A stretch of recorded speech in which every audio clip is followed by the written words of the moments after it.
Tokyo is already in trouble when the sky starts dropping shapes and a phone screen catches the first impossible news. Something massive is coming down over the city. Then the full answer hangs over the skyline. A blacked out castle with a cyan ring and tower frame, the inverted castle. And that is when the whole country starts getting new dungeons like it has a death wish. People who awaken to mana get to chase power, and the lucky ones turn dungeon crawling into money, fame, and all the usual bad decisions. Rei stands among the rare dual-color wielders, blessed with blue and red mana, which sounds cool until you remember this world only respects the people who can survive long enough to use it. Then Rei goes full demon mode, horns flaring as red mana surges through him, and he starts hammering out spells like he has a grudge against the air itself. He throws up magic, drives the demon's lance down, and keeps pressing until the fight turns into a pile of broken bodies and very unhealthy-looking rubble. After the dust settles, Rei stands in the ruins while someone watches him from the side, and the next hit comes fast enough to remind everyone that dungeon life does not care about posture. He snaps a command to pick something up, then shows his real bottom-tier secret. His hands are completely colorless, a rarity in this world, which is a fancy way of saying the power system already wrote him off. That mismatch is why Rei works as a porter, hauling gear for other hunters instead of strutting around like a big shot. Even so, he stays attached to a party through his brother's pity, because in Tokyo you take the help you can get and stop asking for a better deal. The group reaches the boss room, sees the ornate doors, and starts thinking this run should be easy pickings.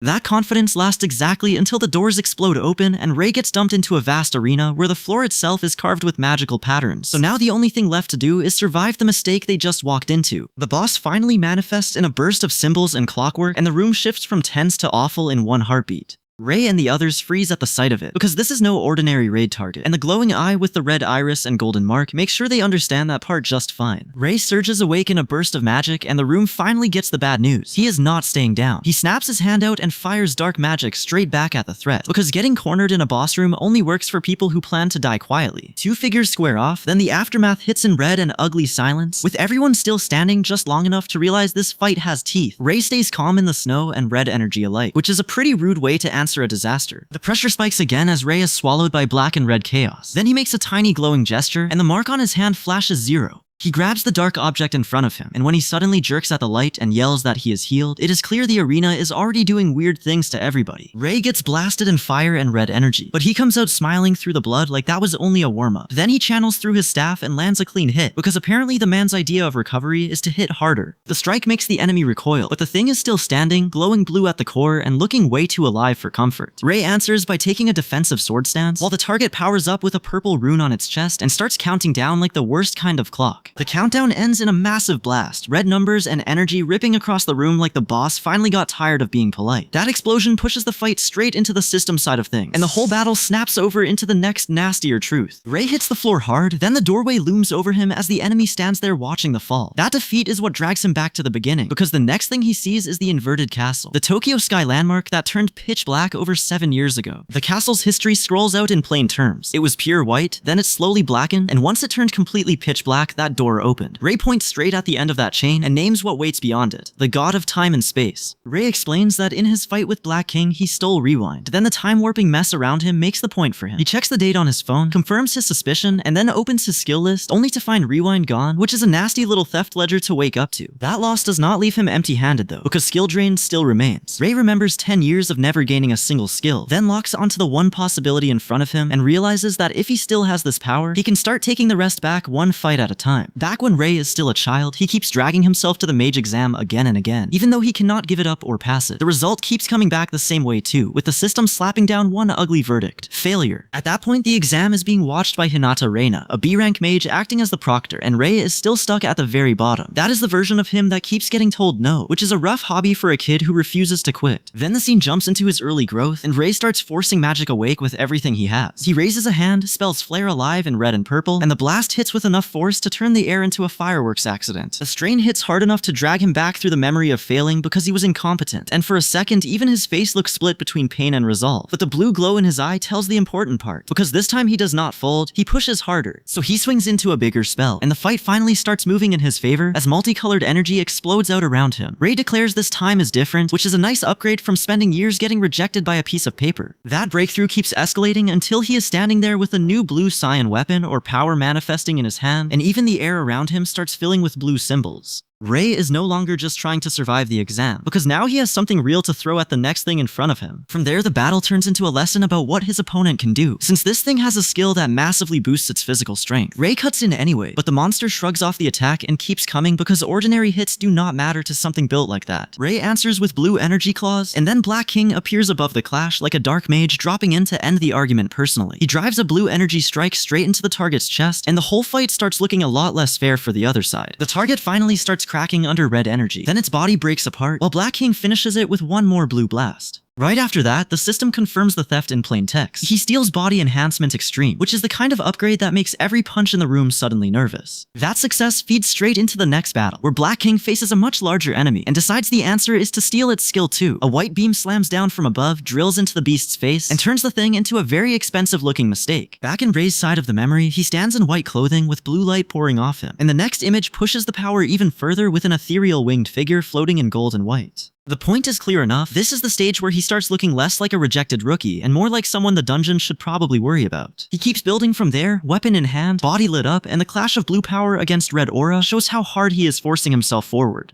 Ray spells it out too, saying that as long as he steals the skill, he can keep climbing, and then a beam punches through the target's head while the face warps under the hit. The memory ends with Ray standing there, new power radiating off him like proof that the loser phase is over for now. Back in the present, that same hunger is what drives him to keep taking fights one by one, until Kronos finally gets dragged down too. Ray looks over the power he just grabbed and admits it straight up. This is an amazing skill. That gets him moving again, because the second he feels stronger, he's already itching for the next fight. Two grotesque creatures lunge in with glowing marks on them, and Ray answers with a flat, about time. The demons keep marching forward, then two horned ones bare their fangs through that ugly red haze like they want the whole place to know they arrived. Ray cuts them down with a golden strike before they can swarm him, and the attack splashes across both bodies at once. Then he stands alone in the ruined field, while blue kanji-like light floats above him, the kind of visual that says his power just changed tiers whether anyone asked or not. Another fighter drops in the rain while a figure hangs overhead, talking about giving up dreams. Ray, now shown crouched with his head down and still clutching red debris, mutters that he was only a porter for 10 years, which makes the mood even meaner than the weather. Three tall silhouettes loom out of the purple darkness after that, and the scene drifts into the aftermath of battle. Once the monsters are down, mana stones spill out, because that's what drops when monsters die, and Ray immediately starts treating the hall like business. An inventory screen fills with absurd numbers, listing Goblin at 1,000 and Recap at 3 million. Ray doesn't waste time admiring the spreadsheet from hell, because every resource is just fuel for the climb. He stands alone in a huge chamber under a glowing structure and thinks, with real force behind it, that he can actually do this. Then a vision or message hits him with the promise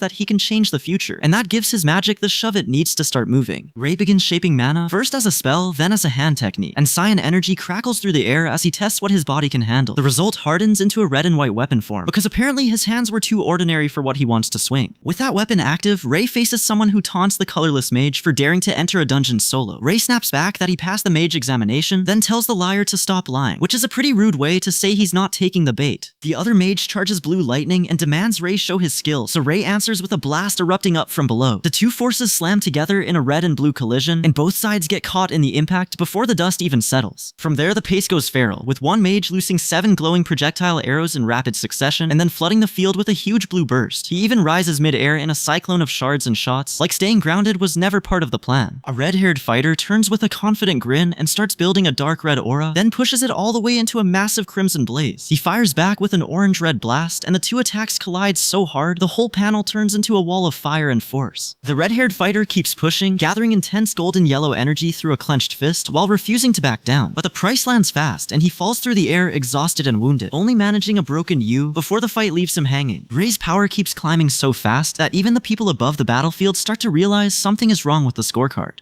As he pushes into a new transformation, the aura around him shifts through colors and lands on a third one, and the shock hits hard enough for someone to blurt out that he's not supposed to have that. With that extra color under his control, Ray snaps into a red element stance and fires, while a barrier comes up on the other side to catch the blast. That's the first real hint that the gap here isn't just skill anymore, it's a whole new ceiling, and Ray is already trying to punch through it with both fists. Someone warns that Kai is not the only problem to watch, then points straight at a dungeon waiting to open inside a red energy vortex. Ray doesn't waste time staring at the warning label. He heads for the cyan portal and goes in, because if there's a higher tier behind that door, he wants it now. Inside, the system finally spells out the rule Ray is abusing. Level up, learn new skills, and raise the mana pool. Ray answers that lesson the fun way, by throwing enough red and white power around to turn the room into a small disaster, and the enemy in front of him is tagged as a Flame Wizard level 38 right before he starts building a fireball. Ray snaps the fireball forward and catches the Flame Wizard level 38 in the blast, then stands in the aftermath with mana still humming around him. The dungeon pays him back with a level up achieved notice, and he keeps pressing as the fight layers on more gain, instead of letting him breathe. That momentum carries him all the way to the boss route, where the text warns him he's reaching the deepest part of the dungeon, and the closed doors are waiting at the end of it.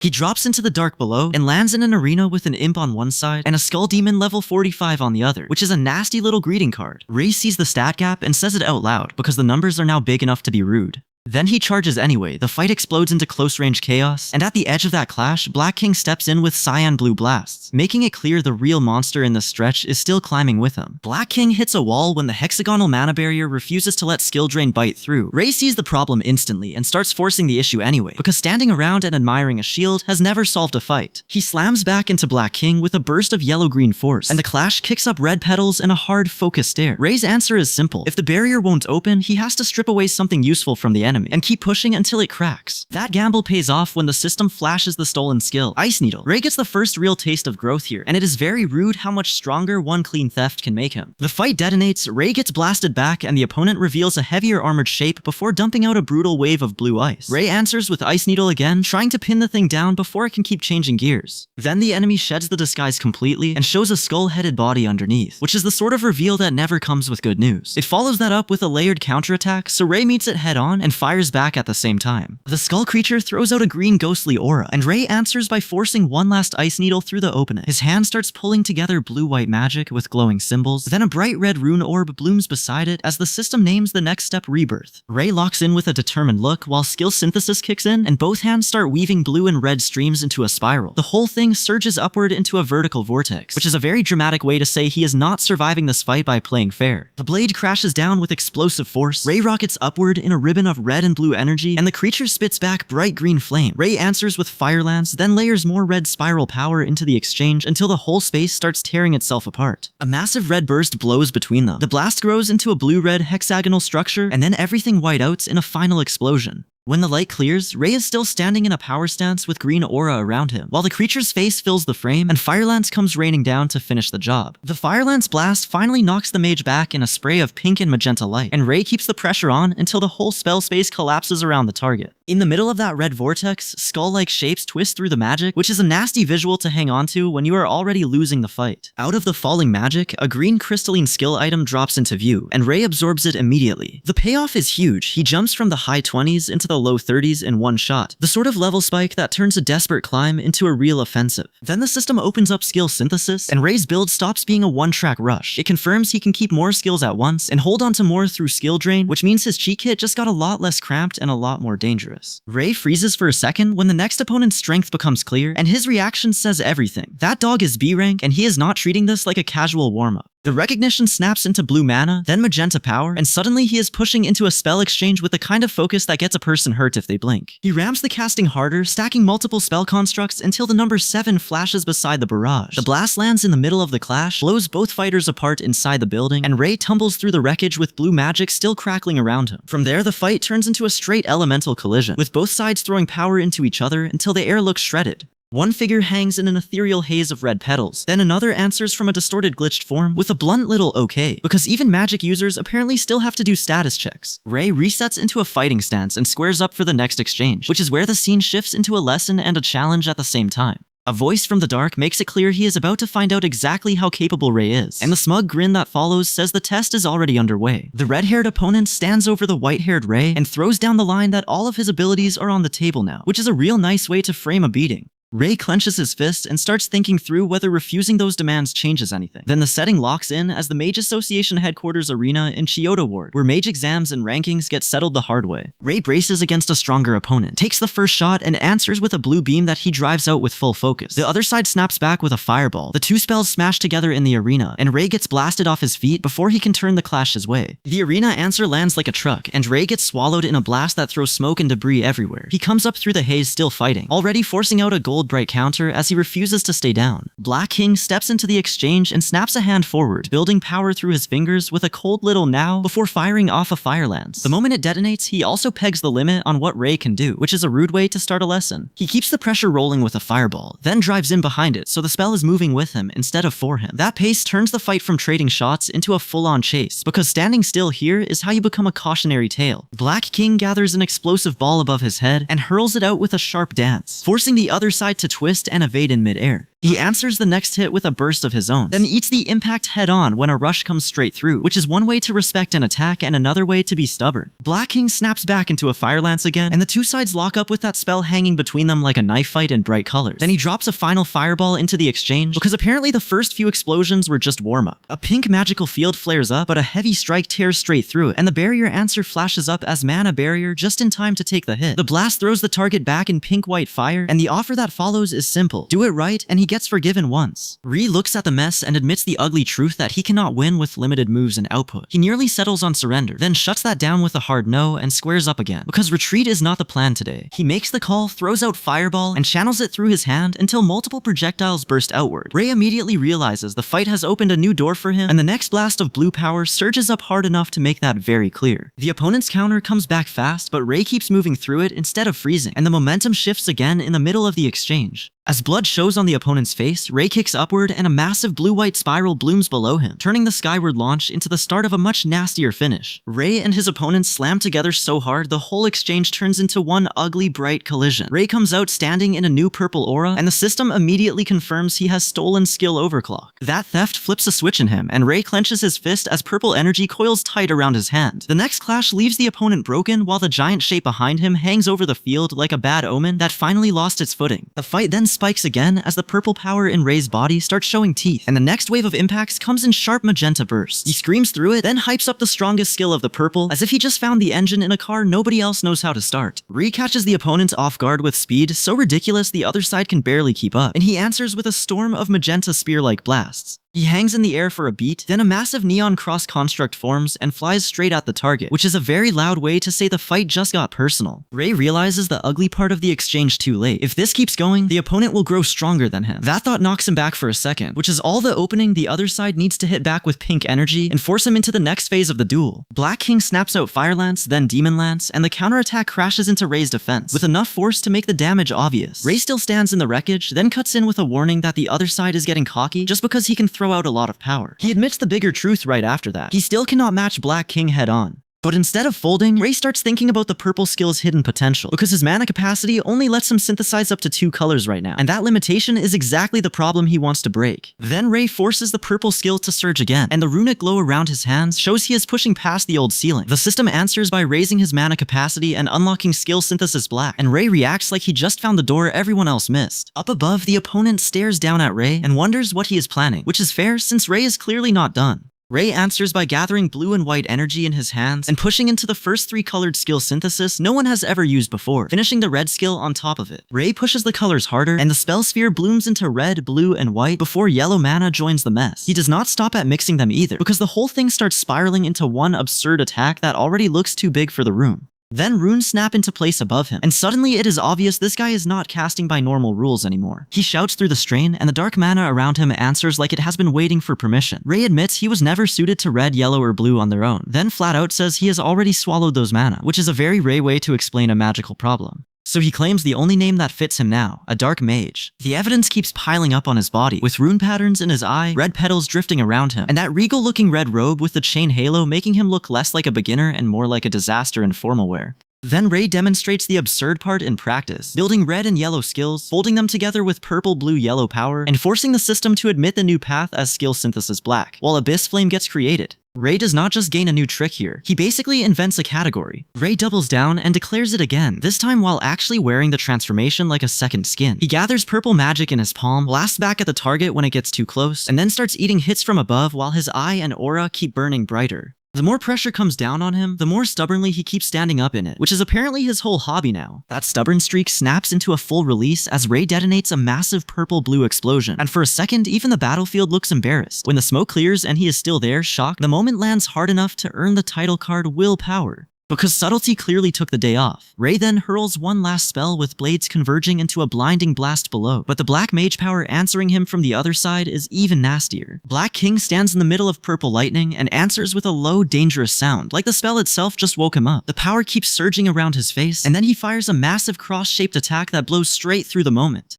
Rai ends up sprawled on the ground, which is rude but also a pretty clear reminder that the thing he is chasing is still way above him. Ray stares down the dark mage power, still crackling in front of him, and one shocked question cuts through the air. What skill was that? Then the answer starts answering for itself, because the blue claw-like energy keeps building and the label lands like a threat with a name attached. This is Black's skill, and Ray has just learned the world has a whole category built around his problem. That single word opens the bigger rule set. The strongest mage of each color gets the title of King, and when the others realize Ray is the only black mage in the world, the whole room shifts around that fact. Ray gets the verdict plain and simple, and it is not exactly subtle praise. He can be considered the Black King. Nice little upgrade if you ignore the part where it sounds like a warning label. While Ray is still being boxed into a legend, a woman in a white coat checks a glowing blue device on her belt and wonders what it is. A phone warning interrupts her next breath. A dungeon has appeared at the western entrance of Ikebukuro Park, and the recommended level makes it clear this is not a casual stroll. So the story pulls back from Ray's title and points straight at the disaster that started everything. The scene at Ikebukuro Dungeon shows why that warning matters. At first it looks like just another dungeon sitting there, but the narration explains that kings already found out they cannot brute force this one, so the place gets left abandoned, which is a terrible sign for everybody else. Then something red and pink starts stirring inside, and the moment turns into the opening move of a tragedy. That stirring becomes a full reveal of the dark creature inside, with horns and a glowing eye that make the whole thing feel like trouble given a body. The narration says nobody even knows what it is yet, but they do know the rule that matters. If a dungeon is not conquered in time, it spills its contents out. Ikebukuro becomes the first outbreak site, and Tokyo gets buried under monsters like the city forgot to lock the door. For Ray, that is the whole point of the rewind. He decides he will not let that tragedy happen again, and the promise lands with real weight, because he already knows what comes after failure.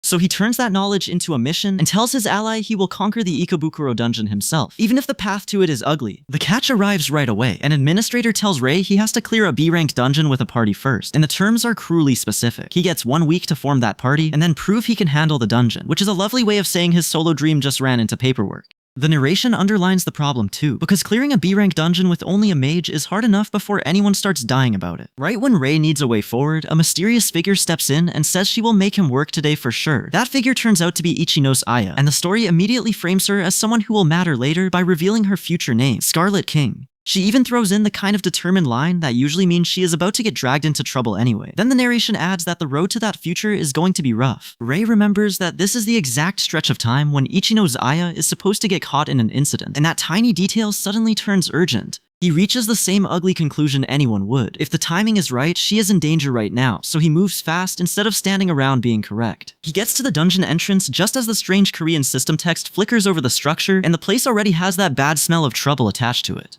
Then a Dullahan, level 45 and wearing its own bad attitude, steps into view, so Ray wastes exactly 0 time and swings first. That opens the door for the next problem. The blonde woman calls out the dark-haired girl Ichino's Aya and basically tells her to prove herself or get tossed aside. She pushes the question straight to Aya's weakness, asking if she is doing all this for her little sister, and Aya drops her head before forcing herself forward with the kind of determination that hurts to look at. Once the party finally commits, the fight turns into a full-on magical pileup, with the blonde woman, the armored fighter, and Aya all throwing power into the same clash. The armored one hammers out a fireball. The target gets buried in flame and white slashes, and the armor starts cracking under cyan light like it is trying to keep itself together out of spite. The blast keeps rolling, the armored figure gets forced down, and Aya gets shoved out of the air as the whole exchange buckles under the impact. She still snaps back with glowing blue weapon fire, while another hit sends one of them screaming. Then Ray hits the ground, groans under a looming shadow, and realizes the fight is getting away from him fast. That ugly realization pushes him past the wall he keeps hitting, and the system slams in an extreme body enhancement as Ray rips through the limit, holding him back. He answers it with a massive yellow blast, finally turning the battle from desperate defense into a straight-up counterpunch. Ray keeps the pressure on, and the enemy line starts buckling under the blast as the whole exchange tips from defense into punishment. Then a confident new foe steps in to face them head-on, which tells Ray this fight is not ending cleanly anytime soon. Ray and the enemy close in again, but the floor gives way and he drops through a spiraling pocket of dark energy instead of getting a clean reset.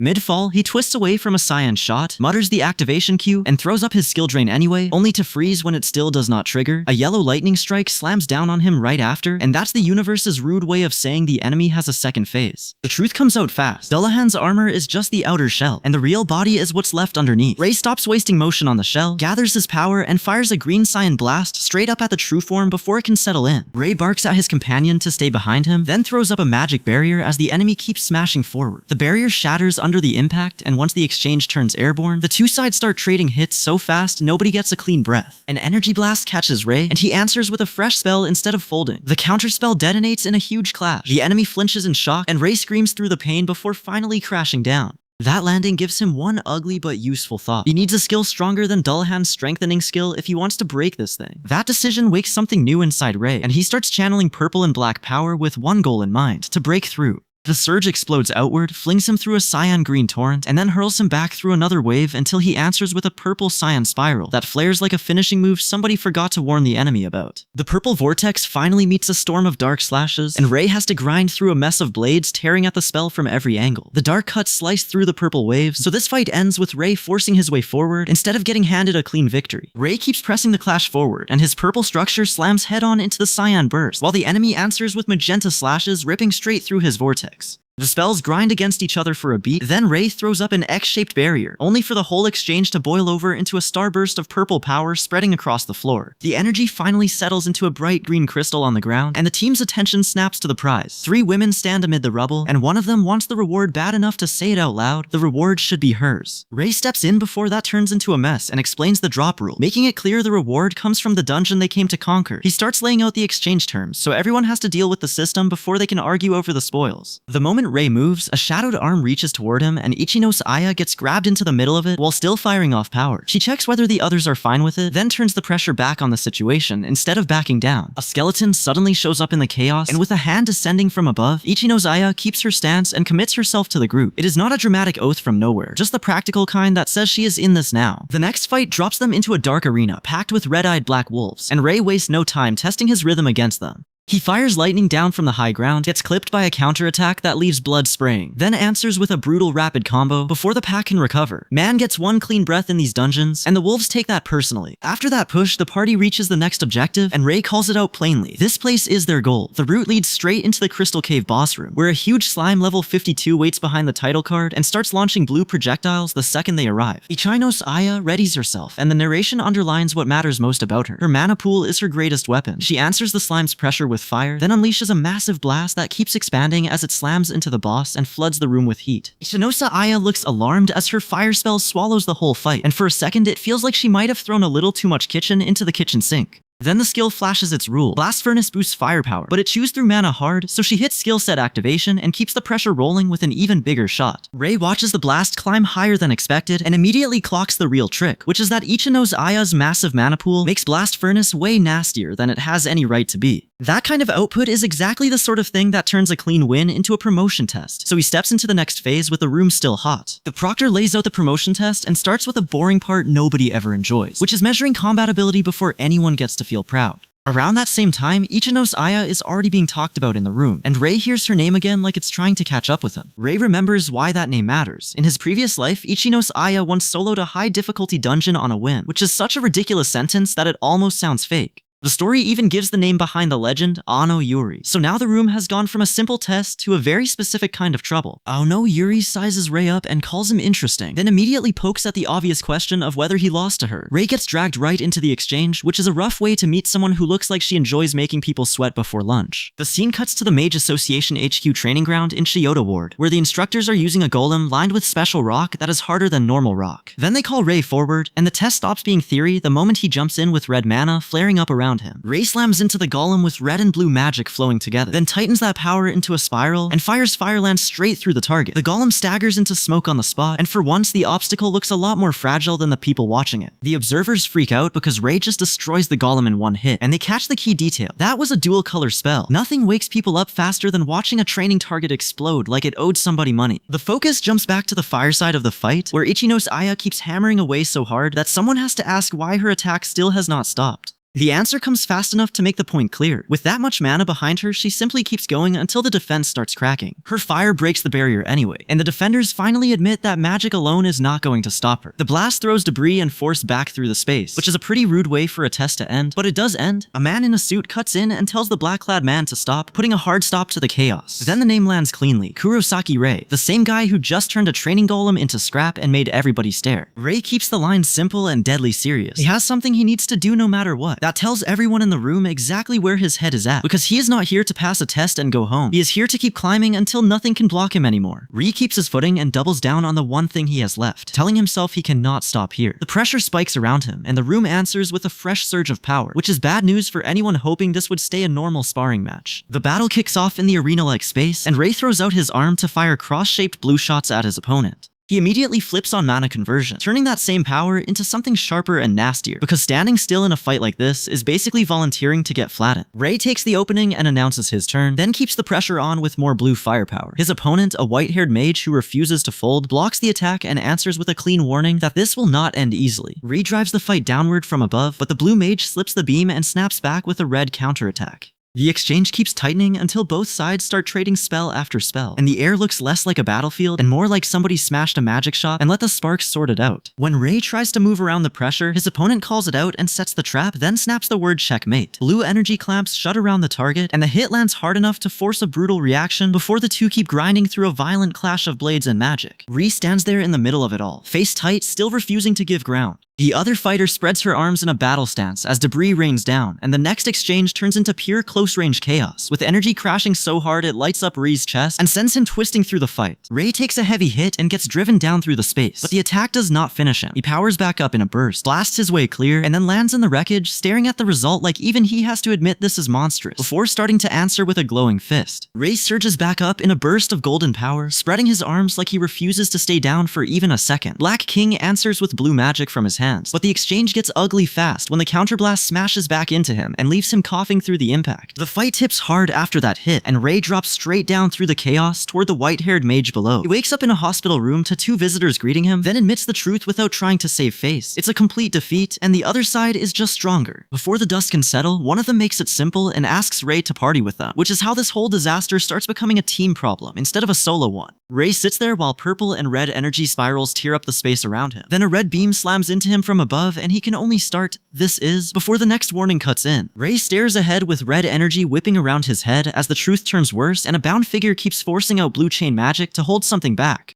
Then the story pulls the curtain on the threat behind it. A masked face with a glowing eye, a dark mage in crimson robes with a mystical halo, and finally a levitating figure hanging in light while petals and sparks drift around them like the room itself has given up. That sight drags Rei back into memory, and he thinks of his previous world before the present danger becomes impossible to ignore. A massive demonic entity rises out of red ruin while he lies below it, and the explanation turns grim fast. They are hitting a time limit. The dungeon's difficulty is unheard of in this era, and they have no choice but to push forward. Rei then turns to both of them and says he has something to tell them, and the scene shifts with him to the entrance in front of the Ikebukuro dungeon, the first outbreak site in Tokyo that left the city overrun and a lot of people dead. There, the trio stands at the gate. Rei glows with golden light. Someone points out that he is still a huge asset in a crisis like this, and the warning lands cleanly. The god of space and time, Black King, will appear. Rei doesn't waste the moment. He steps forward with the others and says they're going. Then the dungeon's pressure spikes as red crystalline energy surges and a demonic figure forms with blue lightning, a green core, and a skull face that locks the whole party into a harder battle than they expected. The name drops and the room gets colder. Skull Demon, level 71.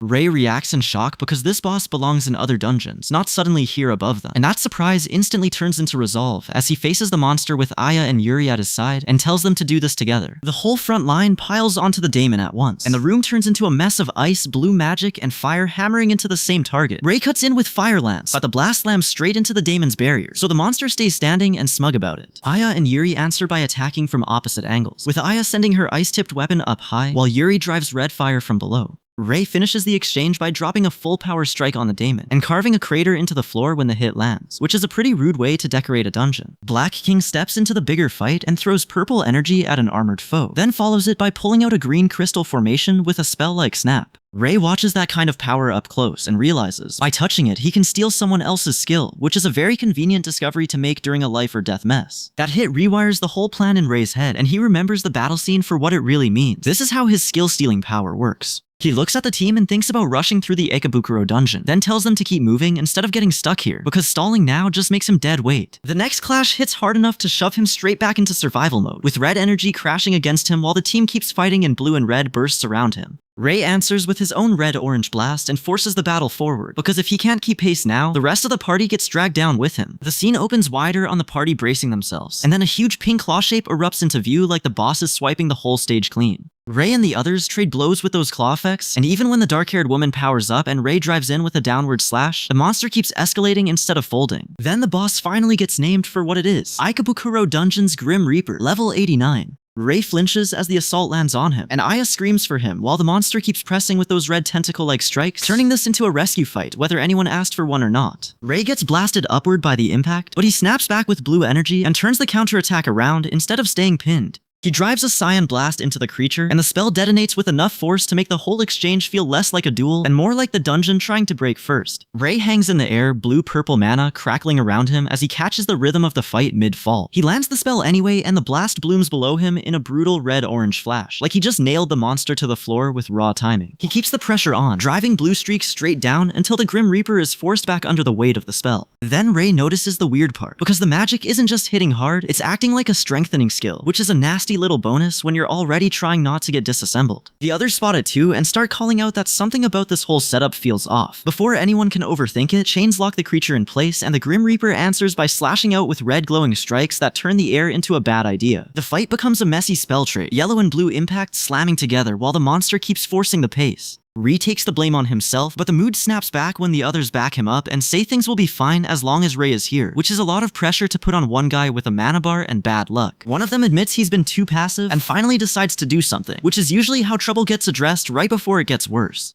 Ree jumps in again, hacking at the tentacles, then realizes they're running low on mana after fighting this whole time, so the clock is now doing its favorite thing and becoming a problem. Ray gets the reminder he needs and reaches for that skill, trusting a bit of borrowed power to carry him through. It pays off hard, and the value flips in their favor, just enough for him to spit back that the monster already did this to him in his previous life, which is one way to make a grudge sound personal. He fires mana fusion straight down to help finish the job, but the monster answers with fire blasts and forces both sides to scramble mid-exchange. Then the Grim Reaper cages them in energy, because apparently the thing still has a few ugly tricks left in the tank. Ray sees the opening and commits, saying, in that case, right before he throws the next attack. He follows it with a massive spell, then pushes even harder into the final channel, while someone else holds a glowing magic and leaves the rest to him, which is exactly the sort of trust that either saves the day or ruins your posture. The Grim Reaper answers with purple claw strike, still trying to claw its way back into control. Yuri then appears in a magical aura, and Ray snaps to her name like he just found the missing piece he needed to finish this. Ray and Yuri finally crash into the Grim Reaper with a clean answer, sword and magic detonating together in a burst that tears straight through its guard. The thing's eye twists under the hit, and Ray goes all in on a final white sword and yellow magic finish, because stopping now just invites the Reaper to grow another ugly trick. With the monster reeling, Aya gets the recovery job done and feeds mana back into the group, which is the only reason Ray can keep the pressure on without collapsing face first. One exhausted body ends up sprawled across the creature after the exchange, which is a pretty brutal way to learn the fight is still not over. Ray sends blue-yellow beams slamming downward, but the enemy answers with a slashing counter that knocks him hard enough to drop him through the red haze below. He comes out of that fall still moving, and when Aya's name comes up, it is with the very specific relief of someone who just realized they are not dead yet. Ray thanks her for the mana recovery, but the breather lasts about a second before Black King snarls that the battle is not done yet. The dark entity surges up with a roar, limbs flaring and blade-like white appendages cutting forward, so Ray and Black King both brace for the next hit instead of pretending this is a normal afternoon. The incoming attack catches everyone off guard. Yuri reacts to the threat, and then Ray starts snapping the defense back together with blue magic.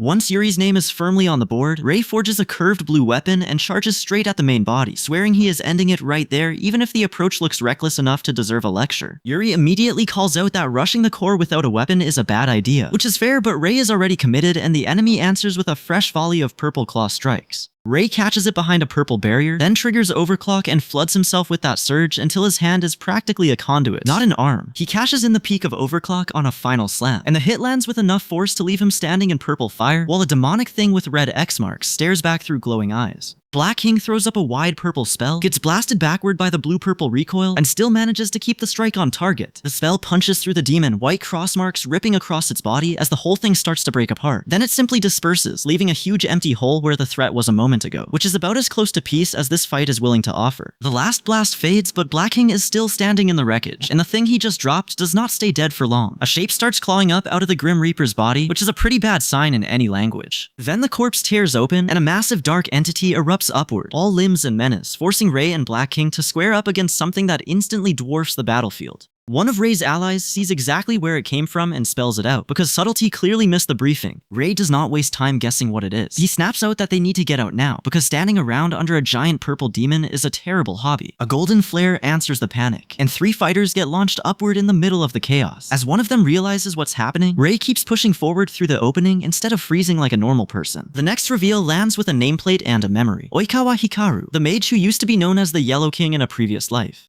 Rei says he is here looking for help from that woman, and Oikawa answers that someone already contacted him, then asks if Rei is the brother of Purple King Kurosaki Rei. That exchange cracks the scene wide open, and the fight spillover in the sky keeps the whole place humming with danger. Then a blue crystalline creature rises out of the ground, while a figure at the glowing doorway keeps things almost insultingly calm, saying it will get more lively soon. Back in the quieter aftermath, a teal-haired girl calls Rei out for coming back late after applying for permission that morning. She also points out the dungeon's level 70 warning, which is a very polite way of saying he keeps picking fights with places that want him dead. A fresh blast of magical energy rips upward through the sky, and the whole place feels one bad decision away from collapsing. Right on cue, a live announcement credits Rei for inviting everyone to stream the Ikebukuro Dungeon Conquest, which is a very polished way to package absolute chaos. Ai Soyama, one of Rei's old party members, cuts that claim off with a blunt lie, while a dark-clothed man bristling in pink aura spits, "That bastard?" The chatter around them makes it clear this fight and the scandal behind it have both been brewing for a while, and somebody out there has already grown up nasty and stronger for it. Rei looks up at the night sky and stays calm, because whatever is unfolding matches what he expected. A fur-collared man keeps his hand raised as if he already knows how this ends, and then a red-haired woman flares up in orange-red fire, stunned that her power is waking now. A voice cuts through the white flash to say their success happened because everyone helped, and that lands like the real lesson of the whole mess. Then a figure drops downward with his hand out and one clear thought on his face. If he wants to keep up with this world, he needs to get stronger. That urgency turns into the next briefing fast, with Rei and the others hearing that a truth is coming and that a request has arrived for newly A-ranked adventurers. Rei takes that in as the group learns the usual rule of mage work, where they normally request their own dungeon expedition, except this time they accept a country request instead. That explanation carries them to the meeting place where a new party member is supposed to join, and the team waits in front of the buildings without wasting the trip. When the newcomer finally appears, he keeps that calm, neutral look that tells Rei this is not going to be a normal introduction. The whole group then heads into a dark cavern lined with glowing red cracks, and the footsteps echo like everyone is trying not to admit this place already looks hostile. Rei hears the briefing on the way in. This carefree guy is still an S-rank mage, which is the sort of detail that matters the second the ceiling starts moving. It moves alright. A wave of armored monsters drops in from above. Rei spots the ambush in an instant, and the party braces as the incoming rush turns the corridor into a bad place to be standing. Rei locks in and prepares to measure the S-rank mage's real power, while the mage jokes about luck and gets a startled "good luck, Oikawa-san" thrown at him. Then both mages unleash their spells at once, and one of them immediately decides to keep the heat turned down for a second. That restraint does not last long, because a glowing blue creature rises and the fight widens into another ugly scramble. Oikawa starts throwing fire lance into the swarm, the monsters keep pressing in, and Rei watches the field fill with threats fast enough to make routine expedition sound like a joke somebody told in the wrong room. The close quarters clash spikes again when a warrior cocks back a fist and an insect-shaped enemy answers with glowing limbs, but the punch lands with an explosive golden hit. Someone calls victory before the dust even settles, then follows it with square box, and Rei sees a golden cube form and float there as the last of the energy fades. Rei takes the glowing cube and keeps the mood sharp, calling surprise attacks disgusting. Then Oikawa steps in to explain the catch. This skill can shut things down in this space, but it is useless against something too big out in the open. That matters, because the team is already moving toward the reported location, and the place ahead is burning hard enough to make the whole approach look like a bad idea with smoke on top. Oikawa starts channeling power through both hands and body, and the spell blooms into a huge golden structure wrapped in fire, turning the path ahead into a controlled lane instead of a death trap.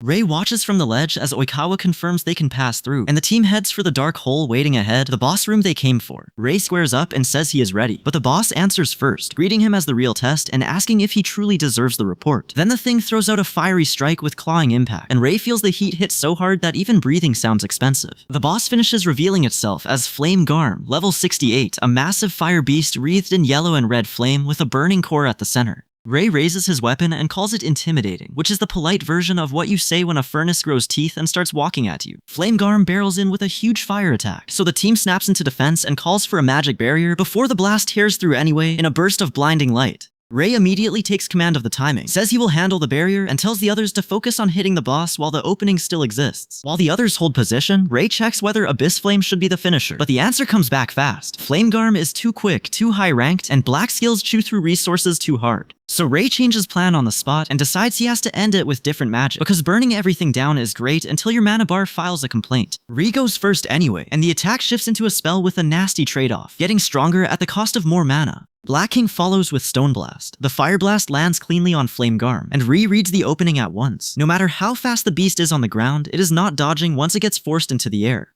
Fires back with blue mana, drives the counter upward, and sends a blue beam straight into the air as the fight turns in his favor. The attack lands with a kind of confidence that says he has already found the gap, and now he is just making the boss pay for it. Ray snaps the next strike forward, and blue mana detonates into the boss's Fire Blast head-on. The clash blows apart in a burst of heat and light, which is a very fancy way for both attacks to agree they hate each other. As the smoke clears, a dark figure with glowing eyes pushes back into view, so Ray answers with his blade instead of waiting around to get roasted. He swings through the descending red blasts and then starts shaping a purple sphere, because standing still in this fight sounds like a hobby with a short life expectancy. A golden cube comes into play as the explanation lands. It can be used for training, and Ray is told to defeat the sealed monsters inside. Ray wants the experience too, so he goes in with the others, and the cube obliges by opening the kind of entrance that never leads to anything relaxing. A monster crawls out of the cube with a clock face marked 0, and the warning is immediate. It changes appearance depending on how afraid its opponent gets. Ray sees that and starts chanting the new spell path, lining up a luminous cross as if he's about to bully the problem into a new shape. The creature answers by manifesting in a brilliant white form with crossed arms, and Ray stares at it like his memory just got kicked in the teeth. He recognizes it at once, then still has to brace when the thing looms in and leaves him trailing off on a half-finished thought, which is usually not the sound you want from the guy holding the line. That pressure forces the fight into a new phase, and Ray opens with a blue projectile at a masked opponent. The moment he sees the move, a memory from before his regression clicks into place, and he answers with a sharper beam, swinging the exchange back his way before the airborne target can settle. Then the fight gets ugly at close range, with blade meeting blade and the opponent throwing up a full power block. Ray's attack gets nullified, he gets shoved back, and for once the spell doesn't carry the day, which is a rude little reminder that the boss brought homework. While that struggle hangs in the air, someone tries to pull a shadow entity into a box, but the thing fights the containment all the way. The timing goes sideways fast, and the warning lands that this is not the right moment for a trial, so everybody snaps back to the real problem, instead of arguing with the shadow like it pays rent. A blue-haired ally steps in and says they will fight too, but Ray tries to warn them that the thing is something worse. He gets cut off mid-sentence as the blue-haired character gathers power in answer to the threat, and that is how the room goes from tense to actively terrible in one breath. The clash detonates at full force, with blue energy, fire, and shadow all colliding at once, while the shadow entity keeps clawing through the pressure. Ray answers with a blue strike of his own, but the thing still surges back and smacks the fight into pure chaos. The impact sends the woman reeling, and Ray throws out a pink-purple burst while shouting for Yuri, Aya, and Yuri. Even with everyone scrambling, he keeps his focus on stopping the thing before it tears the whole group apart. The golden cross-rune staff flares in Ray's hands, and that power spikes so hard he transforms into a radiant golden armored form. He comes out of it wielding twin golden scythe staff weapons, which is a very fancy way to say the fight just got personal. The strain hits back just as fast, and Ray drops out of the transformation, weakened and falling. He catches the danger a split second late and only gets out a stunned no before the scene keeps dragging him toward disaster. That fear cuts over to a harsher truth in the snow, where someone warns that if this keeps up, everyone gets wiped out. The danger is now big enough that the fight stops looking like one bad exchange and starts looking like a clean route to annihilation. Ray answers that pressure by splitting into a red glowing warrior shape and a black silhouetted form, showing he is pushing past normal limits instead of backing off.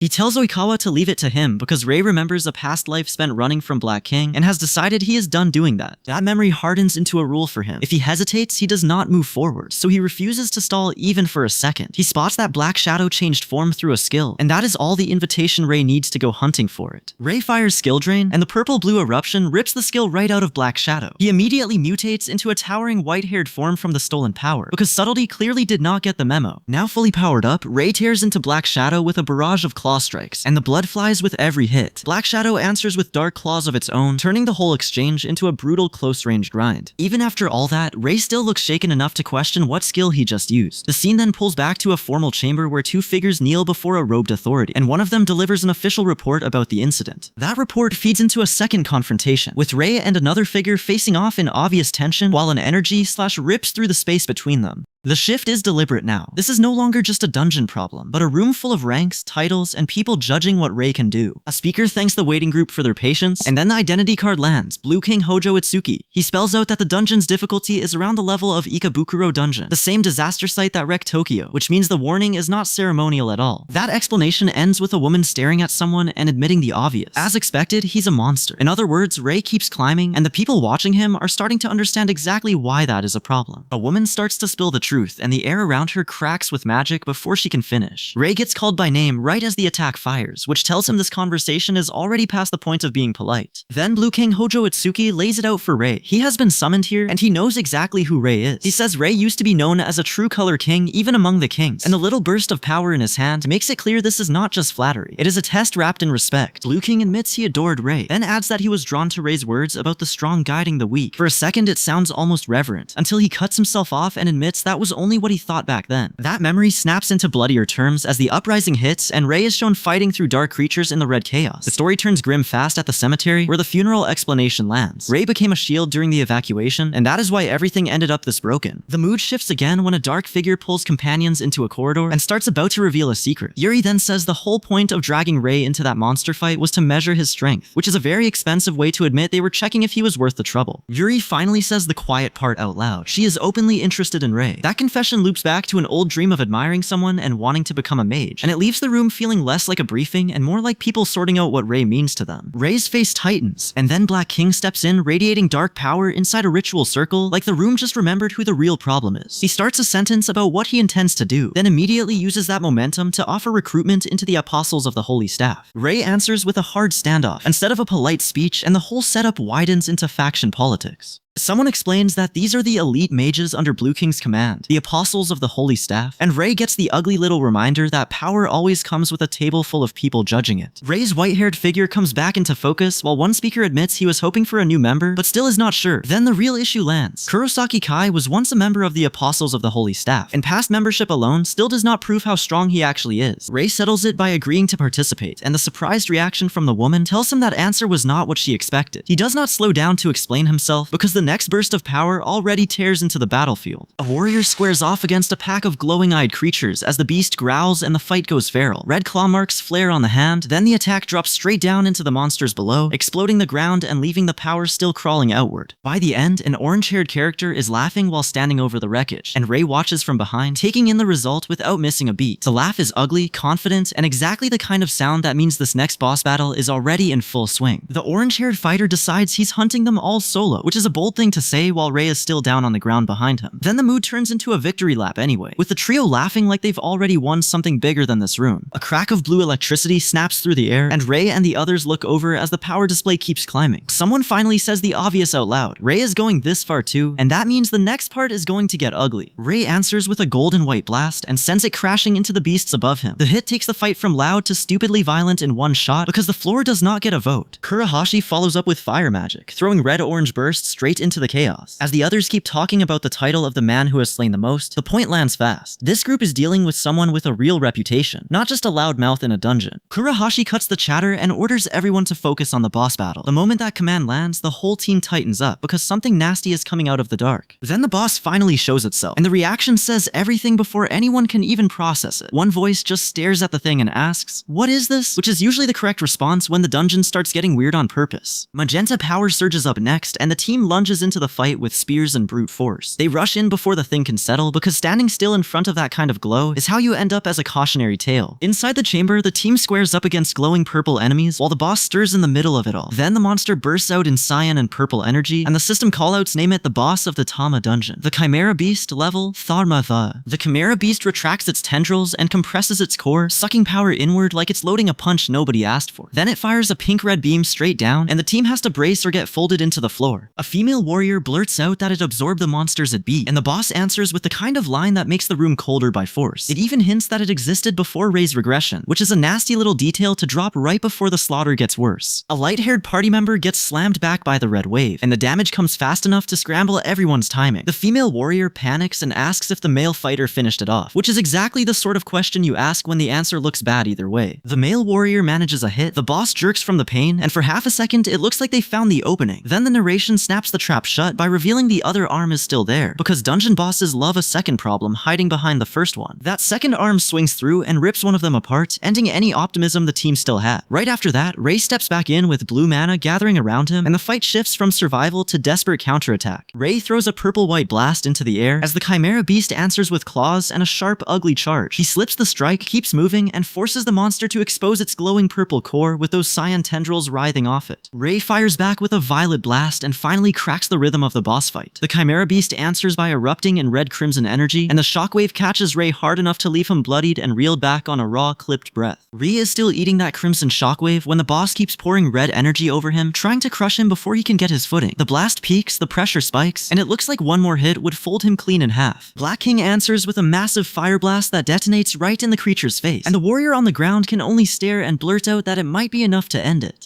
Then Black King closes the distance and drives a power charge strike straight in, turning the hit into a red-purple explosion at point-blank range. No finesse there, just the magical equivalent of kicking the door off the hinges. With the opening made, Ray pushes in and acknowledges the setup as he drives forward through purple energy, now reading the fight like a man who knows every ugly second matters. He drops through the field, collides with the target in a purple-red crash, and then gets swallowed by a swirling vortex as the attack swells around him. A red-haired observer stares at the damage and can only ask what that thing even is, which is fair considering the place is coming apart around them. Ray stands in the wreckage and admits even he could not destroy that monster with his own skill, so whatever just happened was bigger than raw force alone. Then the story pivots into the wider aftermath, and a glowing introduction starts putting a name to the chaos. Ray, the one who has conquered Tama Dungeon and keeps pushing into another high-difficulty climb. The reveal lands hard because the fight was brutal enough, but now everyone else has to deal with the fact that he keeps clearing places nobody sane should be touching. From there, the scene opens up into a grand hall with glowing architecture, and the group gathers around a purple-haired figure looming over them like this meeting already knows who matters. A blue gem pendant with a white star comes up next as the symbol of the Apostles of the Holy Staff organization, which makes the whole room feel a lot less friendly in a hurry. That is when one of them extends a hand and Pridligate fighting together, and Ray takes it with a formal reply that seals the agreement. The alliance clicks into place cleanly, because when the dungeon gets mean, people stop pretending they can do it alone. Another hand reaches out for the Black King title, and the tension turns personal fast as a face tightens with a tear sliding down it. The mood says this is no longer just about surviving a run, but about grabbing power before somebody else does. The next clash hits all at once. Creatures drop in with claws out, while humans brace with weapons, and then a caster throws both hands up and floods the space with spellfire. Someone else lifts a hand to guard against the incoming attacks, then shouts back and lunges forward because standing still is how you become a floor stain in a dungeon. Black King cuts through that mess by blasting downward with raw force, swearing through the effort as the attack lands. Right after that, he snaps the team into motion and orders them forward, while another voice pushes back in disbelief, and the whole exchange starts sounding less like strategy and more like two people yelling over a collapsing wall. Black King then spells out the real urgency, saying he has to conquer this dungeon fast, and the pressure behind that line is obvious even without the shouting. That urgency spills straight into the next exchange, where a journalist tries to steer the conversation toward his older brother instead of the obvious disaster in front of them. The last beat lands on a blunt challenge: show them who is strongest here. Energy answers immediately, filling the space with visible power and setting up the next clash like the room itself just flinched. Ray is watching a strange power reveal, and the voice calling him an interesting pawn makes it clear this isn't just a flex, it's someone sizing him up for the long game. Then the talk widens into dungeon history, tying the whole disaster to the moment his life changed. So for Ray, this is less lore and more the day the world kicked his door in. The topic snaps to mana, and when dual-colored power shows up on display, the question is simple enough. How rare is it really? Ray answers by stepping into the spotlight as one of the people who actually has it, which is a neat way to turn a lecture into a brag. Black King immediately reacts like someone just slapped his pride, especially when the talk turns to teachers and the people around them. He looks back at a past full of smiles, family, and caretakers, but the mood undercuts itself fast when those same people are shown pushing him away for being rude, so he leaves and tells himself they never recognized his ability anyway. At the doorway to a study, Black King keeps narrowing the story down to one cruel little fact: the white-haired guy had no talent and was weaker than him. Ray remembers the other side of that exchange too, where that weaker kid looks back like he's already promising to catch up someday, and that kind of look tends to stick in a mage's head. Ray admits he hated it, because being weaker while the world seems to hand someone else the crown is not exactly a confidence booster. So he doubles down on the only answer he trusts, insisting he was chosen by the world and that the only way to settle it is to prove he is the strongest, which is a very classy way to say he wants to win first and talk later. That pride turns physical when the clash starts, and Ray gets dragged into direct contact before blasting upward with his arm extended. He crashes back down through the light like the sky itself just rejected him, but he lands with the kind of confidence that only gets worse for everyone else, because now he is calling himself a king. The scene cuts to Ray moving through an urban street with people around him, and the pace drops just enough to let the gossip catch up. From the side, someone remembers a promise about being treated equally, then notices the number 9 and the news that the other guy has been recommended to become a king, which sounds like the sort of promotion that ruins a quiet afternoon. That news lands badly enough to spark an argument, and when one person sneers that he is below him, the reply comes out sharp, "Don't make me laugh." Ray turns on him with that same cold intensity. The white-haired figure hangs behind him in the frame, and then the whole thing tips into another clash, because apparently nobody in this crowd believes in finishing a conversation like civilized people. Ray keeps the pressure on and starts carving through the dungeon trash with clean, efficient force, the kind that makes every bystander go quiet for the wrong reason. When the dust settles after the first kill, even the party can only stare and blurt out that he actually did it. Then the next fight gets uglier fast. Ray is up on an evil ooze level 20, hacking and climbing over the thing while it tries to swallow the floor whole. He stops playing nice, gathers purple power, and blows the slime apart before it can turn the room into a puddle with ambitions. The others have barely processed that when the situation swings into something stranger, and Ray is suddenly standing in dust, calling out for Goto and Daichi like he expects them to answer from the wreckage. He answers the chaos with more purple-blue power, moves in with glowing hands, then slams together a huge orb and fires it off in one brutal burst. The blast hits back hard enough to leave him shaken, and the impact sends someone tumbling through a massive hole in the ground. That drop opens straight into a darker space, so the mood flips from messy combat to full nightmare mode without bothering to ask permission. A new figure steps in with a sharp "now," and the masked face tilts like this is the part he has been waiting for. Ray ends up kneeling in crimson mist while giant red kanji hang around him. Then he rises to face the void with his sword ready and a laugh tearing out of him, eyes glowing red because subtlety clearly missed the briefing. Above it all, a city hangs in the air on glowing rings, while blue-purple chains cross like a lock that somebody has already started prying open. Ray draws up a holy staff, the chained figure grins that it is finally happening, and the glowing text confirms the bad news. Part of the seal has been broken. The scale of the mess explodes again as wolves and other supernatural threats clash with heroes in a firelit battlefield, and the whole front line looks one mistake away from collapse. Ray stands firm with his teams behind him, so when someone asks how this even got this far, the answer is simple: evacuating the civilians becomes the top priority, and the survivors start throwing everything they have into the fight. Years before all this, the fight twists into something far stranger than a normal dungeon scrape. A red claw of magic rips downward, the blow keeps chewing into its target, and then a glowing yellow cube and a huge cross-shaped fire construct flash into existence like somebody just escalated the whole argument into a small disaster. The rocky fire body starts breaking apart and falling, and the girl on the field calls it plainly: this one is the boss, and it is big. So Ray and the others stop pretending this is a warm-up and drive straight at it, trading into the kind of fight where every second gets expensive. Ray fires a purple dark attack upward, and the boss answers with Abyss Flame. Once they see that skill, the whole shape of the battle clicks for a second, and Ray is satisfied enough to start counterplay right away. Then some nasty little cuckoo ability kicks in, and a hand slaps the ground with magic right after it, which is never a relaxing combination. The spell snaps into a surreal hold. Black King hovers above while Ray hangs trapped in a magical field below him. Black King fully reveals the Darkwing transformed form, and Ray can only stare up in shock before snapping. "Found you." Black King drifts down while Ray stays suspended underneath, and then the accusation lands: "Why are you like this?" Black King answers by asking if they mean his current form, then shows the glowing power in his palm like he is proving a point nobody asked for. Ray gets caught in a purple energy strike mid-air, but he still manages a grin under the surge, like the pain is just part of the timing. He refuses to let Black King get away, then gets blasted back anyway, because confidence does not stop force the size of a train wreck. The clash explodes into a full magical brawl, with slashing waves tearing through the space between them and Ray left on the losing side of the exchange. Black King stands there victorious for a beat, and the silence after that hit says plenty on its own. Ray keeps moving anyway, walking forward in a purple aura with his weapon drawn, and that is when the shock finally breaks through. Kill?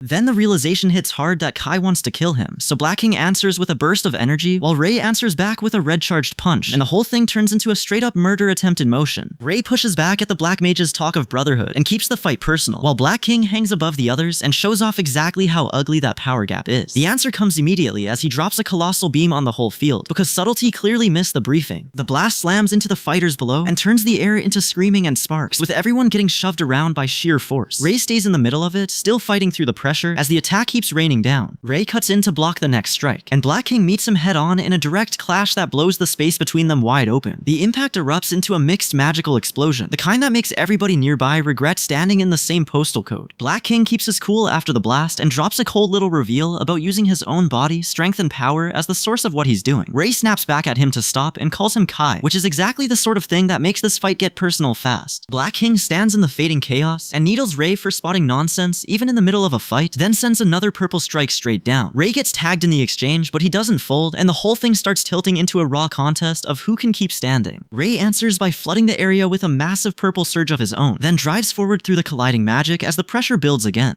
Yuri calls out to him in the middle of the blast, and Ray keeps moving with the kind of determination that says he's not leaving this exchange unfinished. Ray brings his hands up and channels red-orange fire, then keeps talking through the combat like the fight itself is just part of the conversation. The next hit comes from above and boxes him into a torrent of fire and energy, so he answers with a cross-shaped burst of red power and a pointed downward strike marked by the technique named Square Box. Ray drops in with white and purple magic, and the clash kicks loose a purple vortex that spits out a new figure. The new arrival walks out of it laughing, which is never a good sign unless you're the one holding the stronger spell. A cloaked figure steps up to a swordsman, and the guy immediately recognizes that this is bad news, then gets a wide stance magic eruption thrown right back at him. The swordsman stares at the reflected light in his own eye, realizes who he's looking at, and the fight turns into a full-on identification crisis with blades. A red-haired warrior calls out Kurahashi in shock and rushes him, only to get blasted back hard for the trouble. Black King spits out trash talk and tells him to get lost, and the red-haired fighter breaks on Kurahashi's name like that last hit finally landed where it hurts. After the smoke clears, a blonde figure stands in the desert like wreckage and looks straight at Dark Kurahashi with open disappointment. He answers the challenge anyway, and the spell name Square Box lands like a sealed door snapping shut. The blonde mage squares up inside a bright gold field and starts dumping purple-white energy into the fight, and Black King answers by hammering him with a blast so hard it leaves him bleeding and stumbling. Oikawa gets swallowed by fire and drops out of the exchange, so Black King keeps the pressure on and orders the seal to go up no matter what. The Dark Void spits back a defiant refusal, and Black King finishes the sealing spell anyway. Ray blows through the binding with a roar. Then Black King hangs him in the air under a purple aura, while the exchange turns into a straight-up power check. Black King reads the clash and realizes Oikawa never even held back, which tells him Ray is already sitting on a dangerous level of power. Ray answers by throwing up glowing symbols and sprouting huge bat-like wings. Then he lashes out with red eyes and a promise to kill next time, because Subtlety clearly missed the briefing. News of monsters breaking out around the Shinjuku dungeon cuts the fight off, and that chaos opens the door to the wider power structure behind all this. In the Mage Association, the organization in Chiyoda Ward that handles mage exams and ranks, the talk shifts to the society, the kings, and who gets to tell everybody else what to do. Ray cuts through the discussion with a flat command to subjugate, and the room takes that as proof he is not some random fighter swinging in the dark.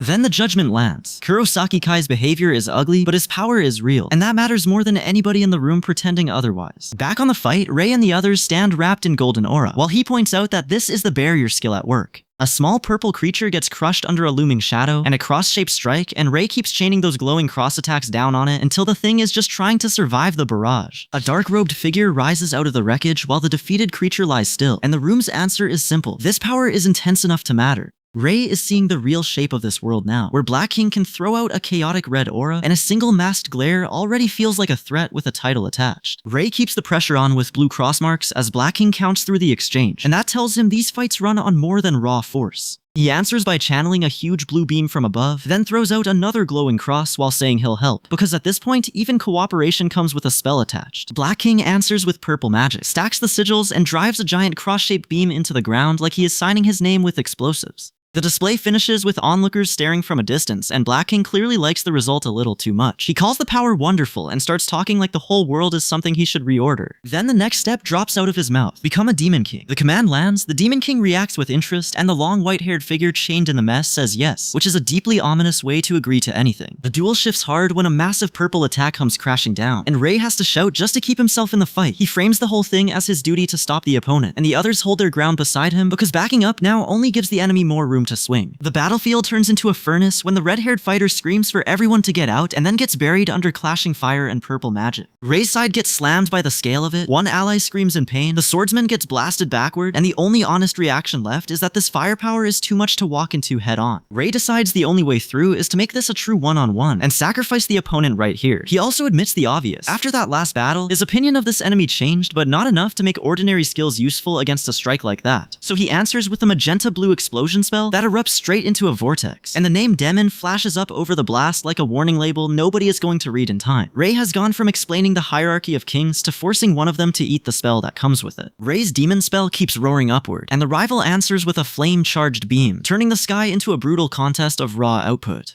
The whole exchange stops being about one big attack and becomes a straight-up beam war, the kind where nobody looks cool and everybody risks getting vaporized. A female student spots the move and recognizes it from her duel with Ray, which tells everyone this isn't just some random blast, but a skill with history behind it. Ray answers by slamming out golden yellow flame energy, because Subtlety clearly got left behind in another zip code. The two mages crash their opposing beams together mid-air, and neither one gives an inch. Ray then fires downward and snaps purple magic into his hand, turning the fight into a vertical mess of pressure and counters. He surges back up up wrapped in that purple power, only for the other side to brace and meet him with a barrage. The clash detonates into a massive purple and gold collision, and the shockwave keeps growing until the whole exchange starts shoving everything backward. The golden inferno catches the target in the blast, but Ray still comes out standing after the aftermath, and he names the spot as embankment. Like that somehow makes this less insane. A magical crest flares hard, then the force of the center hurls someone away from it, which is usually a bad sign if you were hoping for dignity. Now Ray stands alone inside a raging magical vortex, power spilling loose around him, and the scene finally pivots from simple trading blows into something stranger. He spots a mysterious source in the surge and can only stare, asking what that thing even is. The answer comes fast. Black King is the one channeling purple magic, and the whole fight suddenly feels like a lesson Ray did not ask to attend. In the same breath, the chaos widens into a desert-like realm on fire, where someone says his friends are following him there. So now the mess has moved from battle to pursuit. A combatant draws a weapon and squares up, telling Ray to stop him, which is always a charming thing to hear right before the next explosion. The reply is a massive magical attack that hits so hard it swallows the space between them in one ugly blast. The explosion catches Ray and Black King in the center, and from there the whole fight starts behaving less like technique and more like an emotional problem, with collateral damage. A watcher notices the energy reacting to Kai's feelings, then Ray himself strains under the magenta magic, while the same watcher points out the real headache. He has all those skills, but he cannot use overclock right now. That realization snaps the scene into a new phase, and the title Pure Decade flashes up over another magical burst, like the fight just unlocked a second round nobody requested. Two more reactions land on top of it, both stunned that he is still firing off that many skills without overclock, because apparently the best time for disbelief is during a magical catastrophe. Black King keeps pushing through the display, his face tight as the pressure peaks, and Ray answers by dodging the incoming projectiles instead of standing there taking it like a martyr. Even so, he still has to brace against the next massive blast, because this duel has fully moved into the part where surviving counts as a tactical decision. When the clash finally settles, Black King claims the win outright, and follows it with a boast about his own power, turning the fight into a blunt statement of who thinks he owns the field.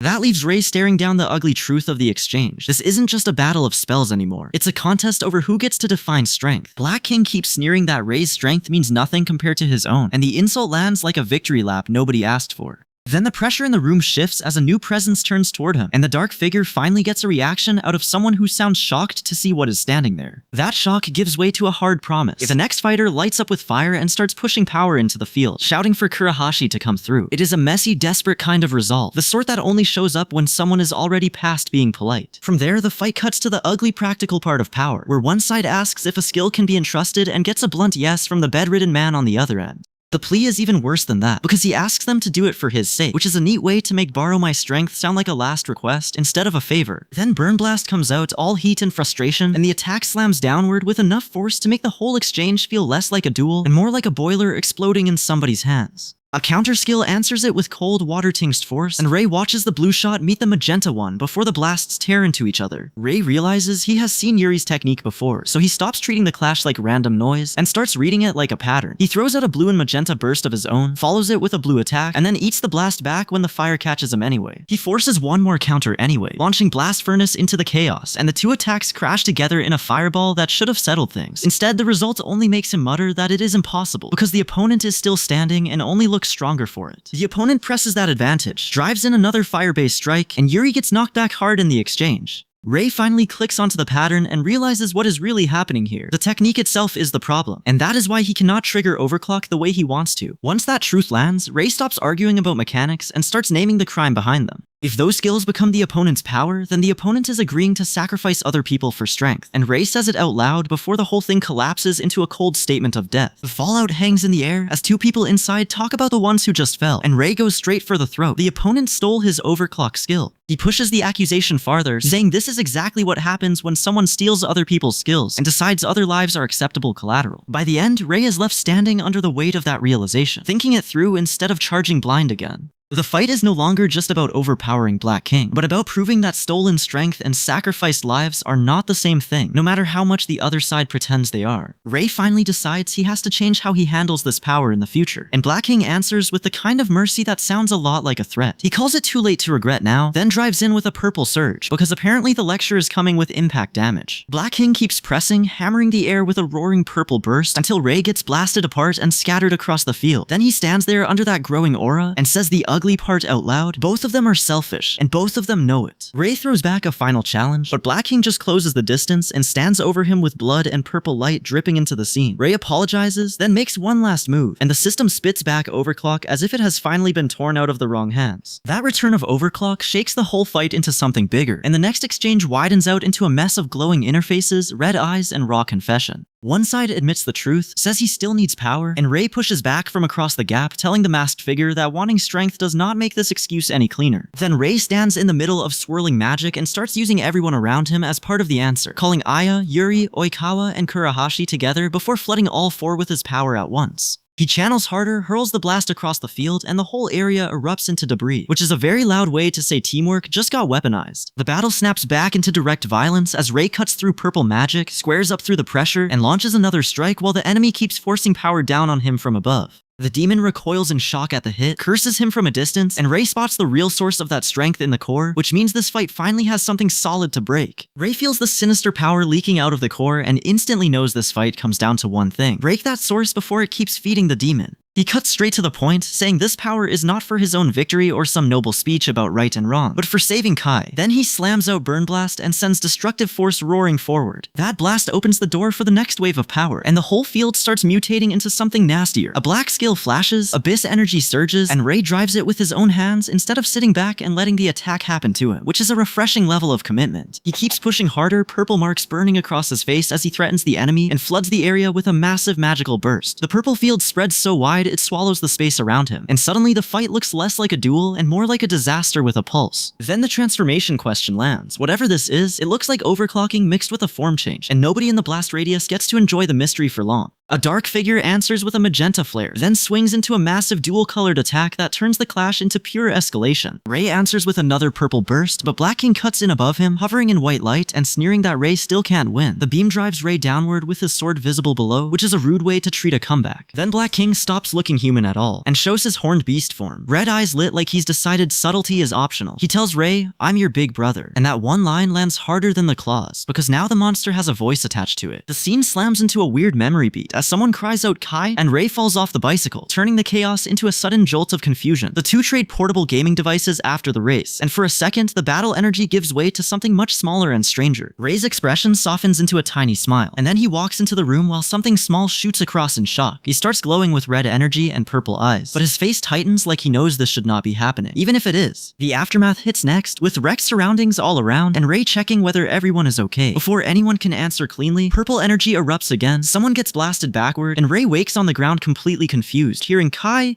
like the name itself is trying to drag him back into the mess. That confusion finally resolves into a full horror reveal as the evil ooze manifests with multiple glowing tentacle-like appendages. Whatever just happened, it has turned into a real monster problem, and Ray is now staring at the question of what is really happening instead of pretending this is under control. Three female warriors square off against the evil ooze, and the fight finally stops, pretending it's about confusion, and starts looking like survival. Then the creature gets its name spelled out for everyone, which is helpful in the most insulting possible way. Someone asks if this is the thing that possessed Kai, and the system window answers with cold stats instead of comfort. Ray just grins like a man who's either recovered or completely lost it, while the ooze hangs over the ground crew like a bad decision with tentacles. Red runes flare as the group tries to push through the panic, but the injured still gets told not to fight. The response is to stack magic anyway, with fire and ice going out together because subtlety clearly missed the briefing. Aya gets handed the vanguard job, and the next voice cuts in to remind everyone not to forget about the missing piece. That missing piece turns out to be Oikawa, who shows up with a brother brought back, and the kind of line that means his skill just paid for itself. The black shape of Black King crashes into the fight as Ray sizes up the battlefield, and then the battle becomes a three-way scramble of slashes, fire, and barriers. Black King keeps hammering with magic, while the others answer with blue blades, golden constructs, and enough movement to make standing still look stupid. Ray locks onto the opening and starts talking like he already sees the end of this exchange, promising not to let the target slip away. He spells out the tactic, channels mana conversion, and throws a powered-up blue strike straight into the dark shape before following through with a crushing hit, only for the thing to tank it and act like it barely felt a tap. The creature answers Ray's opening pressure with a hard counter, then immediately follows it with a massive blast that forces everyone to keep moving. Black King throws up the barrier just in time, and it holds through the follow-up hits like it's already sick of everyone's attitude. Once the dust settles, the group finally reads the damage and calls out what they're really fighting: an evil ooze that absorbs mana from its host. That explains why future damage from it would be a nightmare, and why a parasitic ooze feeding on an S-rank mage body only gets uglier if it swallows Ray's mana too. The answer comes fast, with spells slamming together and the whole area lighting up under the clash. A green cross spell tears in, then detonates so hard that Ray is left staring at the crater, while Black King only gets out a stunned little ah. Right after that blast, 2 more allies arrive, and the squad immediately starts yelling over who called backup. Oikawa gets the blame tossed at him, which is a lot easier than admitting the battlefield is getting crowded. The sky darkens under an ominous red sign and purple energy, and the team squares up again, because the next threat is already climbing out of the ground. A dark magical creature rises, snaps Ray with tendrils, and forces him to brace with light just to stop getting dragged around like a spare rope. Ray growls that he is not losing a power contest to this thing, then hammers out a blue technique to push back. The blonde woman joins in from the air with blue energy of her own, and the creature finally starts eating a steady stream of attacks instead of just bullying everyone for fun. She follows that with a red beam, but the creature answers with a monstrous counterattack that blows Ray back in a full shockwave. Even so, someone points out that Ray drew the thing's attention well, and the dark-haired fighter unloads a huge lightning strike right after. The blonde woman stares at the thing and calls it amazing, which is a bold choice for something currently trying to flatten everybody. Then the ugly truth lands. Despite all that firepower, the creature still has not taken any damage. The call for the Blue King snaps the battlefield into a full shift, and a Blue King form descends over the enemy like the fight just changed rules mid-swing. The blonde woman spots Mr.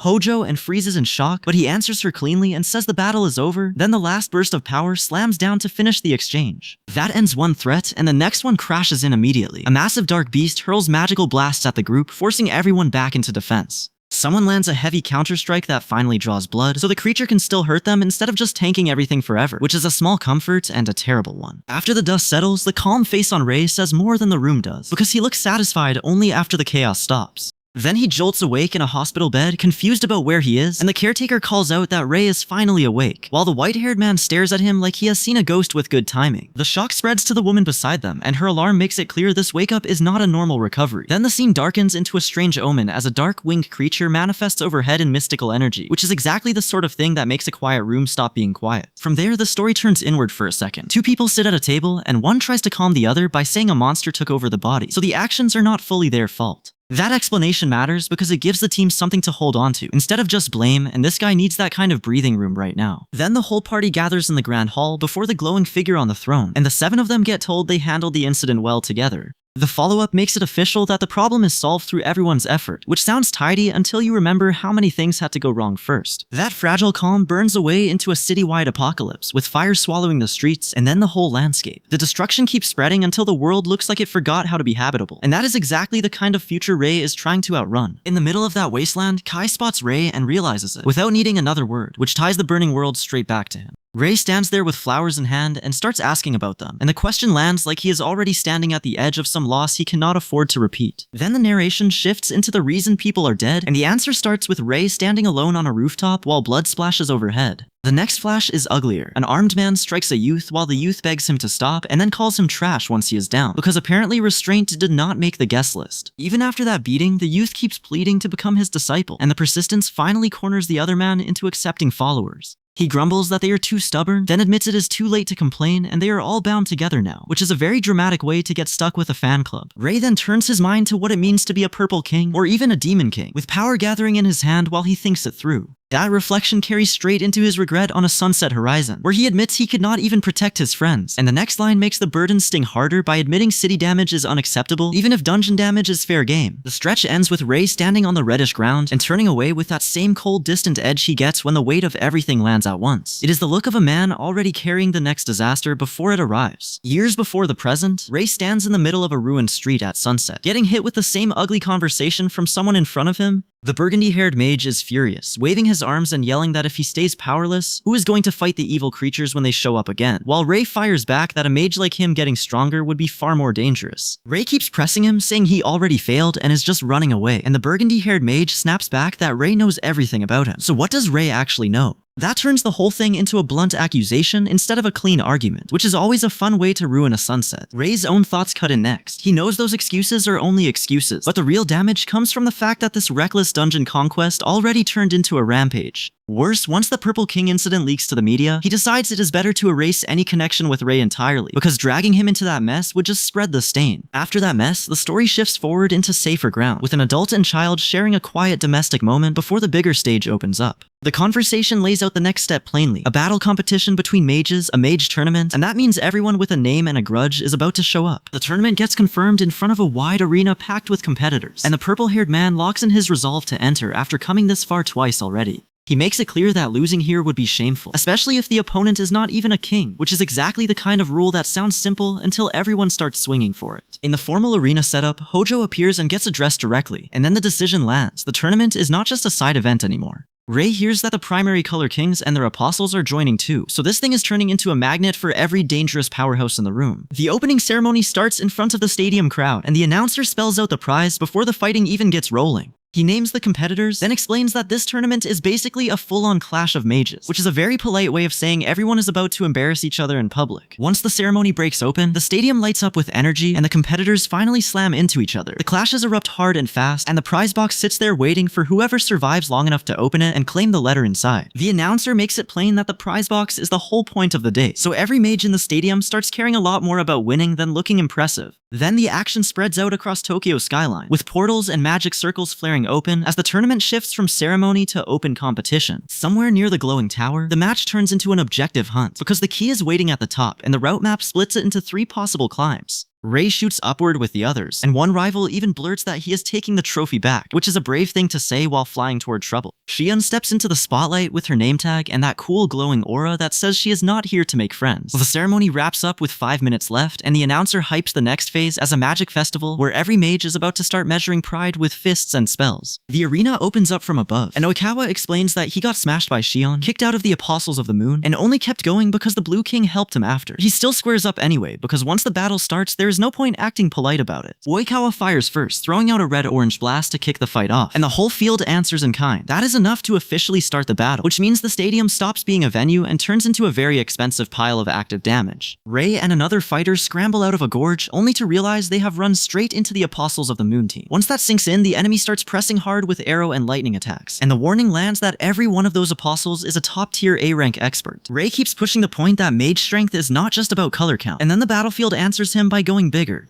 Black King raises a hand and snaps out a purple sign spell. Another fighter answers with orange-yellow flame, and the whole exchange turns into a loud argument with explosions. When someone insults him again, the red-haired fighter loses patience and comes back swinging, and the pressure in the fight spikes immediately. That sets up the next clash cleanly enough, because once people start yelling and throwing power around, subtlety is already dead on the floor. Oikawa gets called out in the middle of the chaos, and then the ground blows open under 2 fleeing fighters as a green trap snaps shut behind them. Rei spots the threat and names the Yellow King, so now the enemy side has shown up with a trick of its own. The Yellow King charges from above and lands a surprise attack, but the defenders stay alive long enough to dodge and answer back. Rei takes a blue energy hit and skids away blind for a moment, and the exchange ends with a warning that the first strike was only a decoy. Shion keeps her cool and thinks the fight should not end too fast, because Shina-san would hate a boring win. Then an observer blinks at the pair on the field, stunned to run into them this early, and explains why. These are genius boys who got their mage licenses at the youngest age in history and already show up together as S-rank mages. With pairs required in this race, that makes the whole setup a nasty little stress test instead of a warm-up. The pressure spikes as a purple demon manifests, and the fighters spring upward to avoid getting swallowed by it. Rei is in the mix too, and the next exchange turns into pure spell trading as he and the others start firing back instead of just running. A red beam tears across the field, but the answer comes back green and slams one of the white-haired fighters cleanly. The orange-haired fighter freezes the tempo with ice and throws out a smug little too slow, which is always a bold line right before someone gets launched. The white-haired fighter tries to force a counter or slip away, but the next clash turns into fire, ice, and blue mana colliding in a loud mess of bad decisions. Sora immediately calls for a reset and distance, because standing there and trading hits is a great way to become a cautionary tale. Rei watches the mana colors and figures out the pattern fast. Red is for evasion, blue is for attacking when the power gap is lower. That gives him the opening he wants, so he steps in and fires off a blue skill of his own, then declares the real match has finally started. Once Rei commits, the blue skill keeps coming, and the spell tightens into an ice needle that rips into multiple opponents at once. He does not waste the opening either, following through with another burst of offense and keeping the pressure glued to them. Then the fight tilts hard again as golden magic detonates with enough force to light up the whole exchange. A blue energy barrier closes around the fighters, and suddenly the path out disappears, which is a rude surprise when running used to be the whole strategy. Yuri looks back on the previous match and remembers how badly it went when a strong fighter like her got taken out early.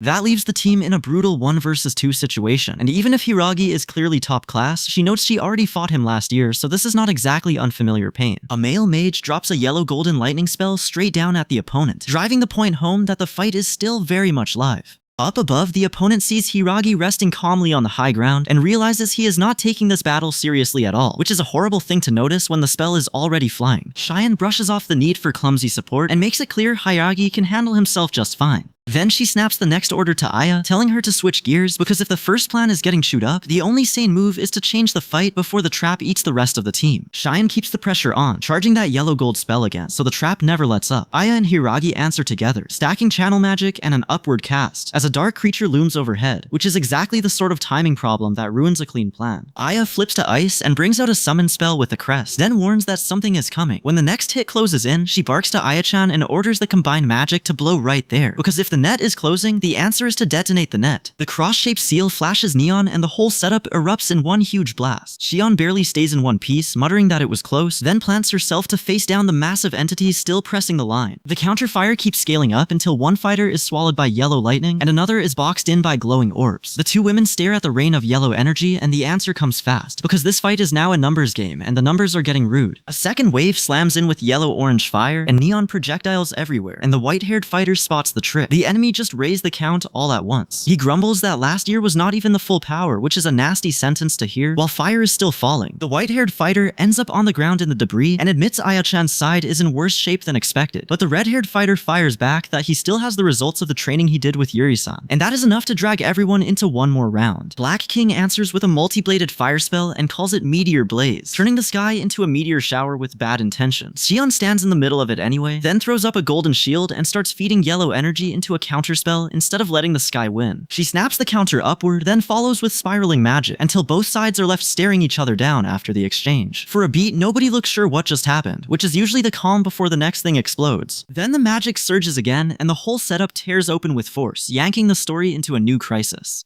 Rei throws yellow gold magic in the open air as the scene shifts to Vera, a world already torn by rifts and chaos, and the narration spells out that darkness has been swallowing everything for centuries. That crisis lands in Apodor, the last human kingdom, where a summoning finally works and Rei appears as reality splits around him. The council and a desperate mage beg him to save their world. Then the system greets the summoned one and Rei gets hit with the kind of message that makes even a reincarnator stop blinking for a second. The raid tutorial flashes up first, spelling out the rules for an event raid, and Rei's team has barely processed it before he vanishes out of his companion's reach. That instantly turns the field into panic, because nobody likes a teammate teleporting out like the dungeon just stole him for fun. On the other side of the clash, the red-haired woman studies the magic and says it does not feel like he nullified it, while Watanabe's reaction gives away that he missed something important. Then the caster admits that was his strongest spell, which is a pretty ugly thing to hear right before the enemy tells everyone that struggling is pointless. The answer comes in a surge of golden lightning, and the fighter rockets upward through the force like the floor just insulted him. A split second later, the blast goes off in the middle of combat, somebody screams in pain, and one fighter looks down to find his leg wrecked. The mage keeps pushing the pressure, calling them nothing but roadside stones, which is a very rude way to talk while people are still standing.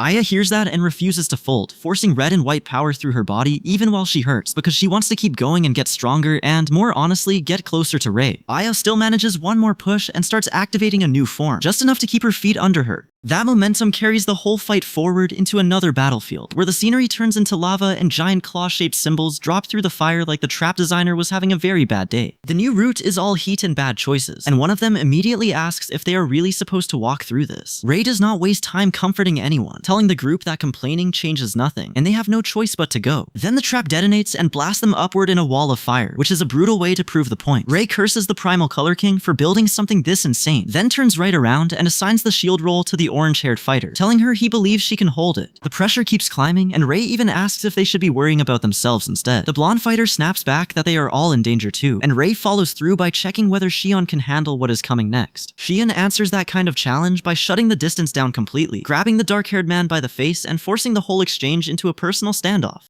She keeps talking over his confidence, then powers up with a magic flare so close it turns the argument into a straight-up clash of will. The surge hits Shion hard enough to shake her, and for a moment the bravado cracks. What comes out next is raw vulnerability. Then the look on her face settles into the kind of resolve that usually means she has decided to stop running from what she feels. Shion doubles down on her vow to make Rei look at her, and Hikaru cuts in before the tension can boil over any further. He asks to handle it first, which is a polite way of saying the room is about to get messy. Rei answers with violence instead of a speech, kicking the blonde fighter and forcing forcing the close-range duel to start for real. The two lock up at arm's length, and then the brown-haired attacker starts hammering the battlefield with yellow energy, while the blast keeps dropping straight down. It slams into the defender and blows out around him, and the attacker only grins harder because apparently restraint did not make the guest list. The blonde fighter stands in the middle of golden geometric patterns, still trying to hold the line as the pressure keeps rising. Then somebody gets driven hard into the ground, and when the dust clears, the reaction says it all. Something has vanished, and that is never a comforting sentence in a dungeon fight. The next clash turns electric as two fighters trade magic at close range, and one of them starts feeding blue power into the attack. Ray catches the opening, triggers skill drain, and grins while he siphons the moment dry.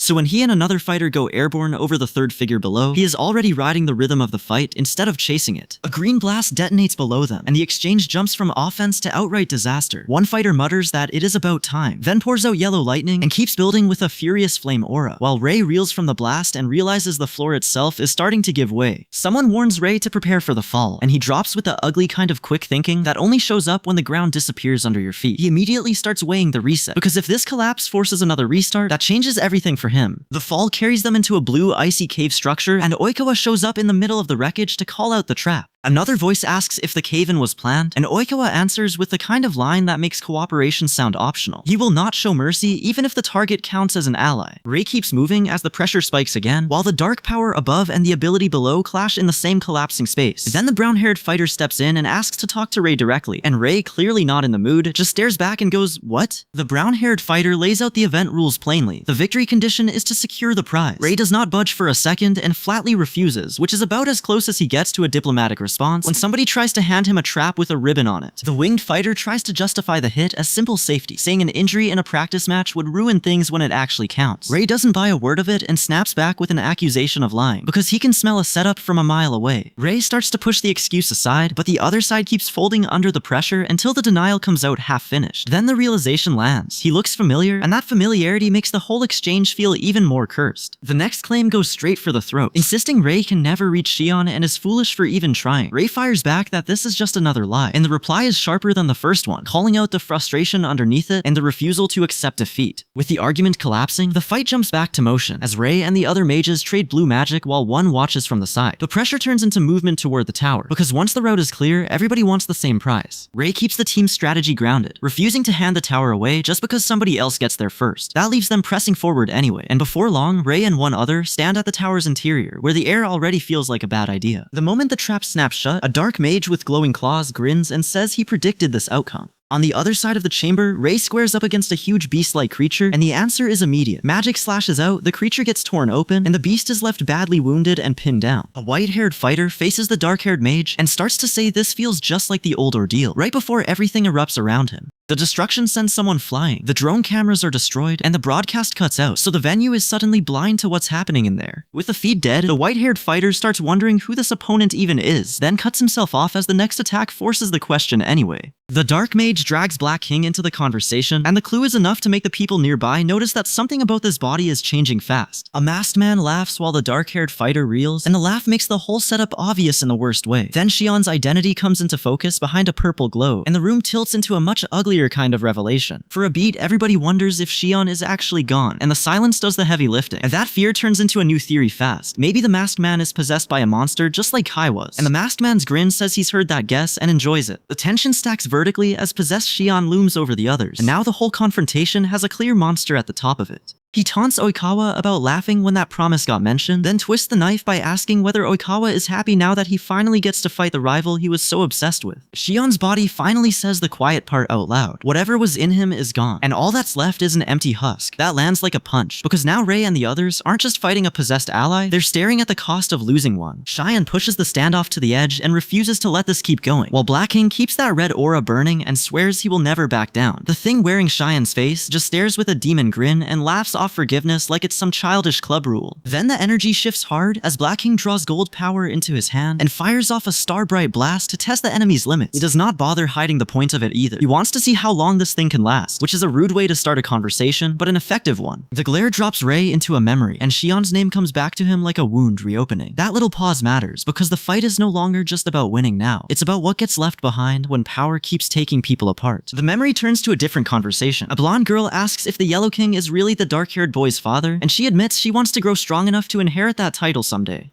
He answers the only way a stubborn mage should, telling her to get so strong nobody can ignore her, then asks if she wants to chase that goal together so they can both keep climbing. That promise detonates into a power-up as Akira surges into a full golden form, all glowing force and a smile that looks a little too comfortable for something this violent. Rei sees the shape of that strength clearly now. This is what it looks like when someone stops holding back and starts leaning into the monster in the room. Back in the fight, Black King laughs while two figures scramble away, and he casually recalls devouring Hiragi Shion just to savor the despair on his face. That confession is ugly enough on its own, but he says it like he's bragging about a nice meal, which tells Rei exactly how little mercy is left in this thing. The counterattack comes fast as an attacker swings in with a weapon, only for Black King to answer with a massive yellow blast that hurls him through the light and slams him into the ground. Even after the hit, the fighter keeps coming, firing back with another burst as both sides crash their energy together and turn the whole exchange into a glowing grind. Black King barely needs to look at the next move before shutting it down, because he claims he has already seen it. He rides that golden aura like it's a crown and lays out the rule of the matchup. This is useless, and annihilation magic is not going to save anyone here. Then he triggers Banishment Bite, the kind of skill that nullifies any and all supernatural abilities, and the whole battlefield suddenly has a very bad problem. Rei watches that smile under the gold glow and understands the real threat here, because when a skill can turn off everything else, even confidence starts sweating. Black King keeps that smug grin and spells it out for Rei. There is no way Rei is landing even 1 point of damage on him. Oikawa, watching from the side, is so rattled by the exchange that he can barely believe he is seeing that kind of emotion spill out of him at all. Rei answers by exploding forward in a golden burst, purple magic symbols flaring around him as he drops in from above. Black King braces in a blue aura, but Rei is already coming down hard and the mage's palm starts gathering purple power as he stares him down. Black King sneers that Rei is a sitting duck, but then Rei's body erupts in golden flame instead of folding.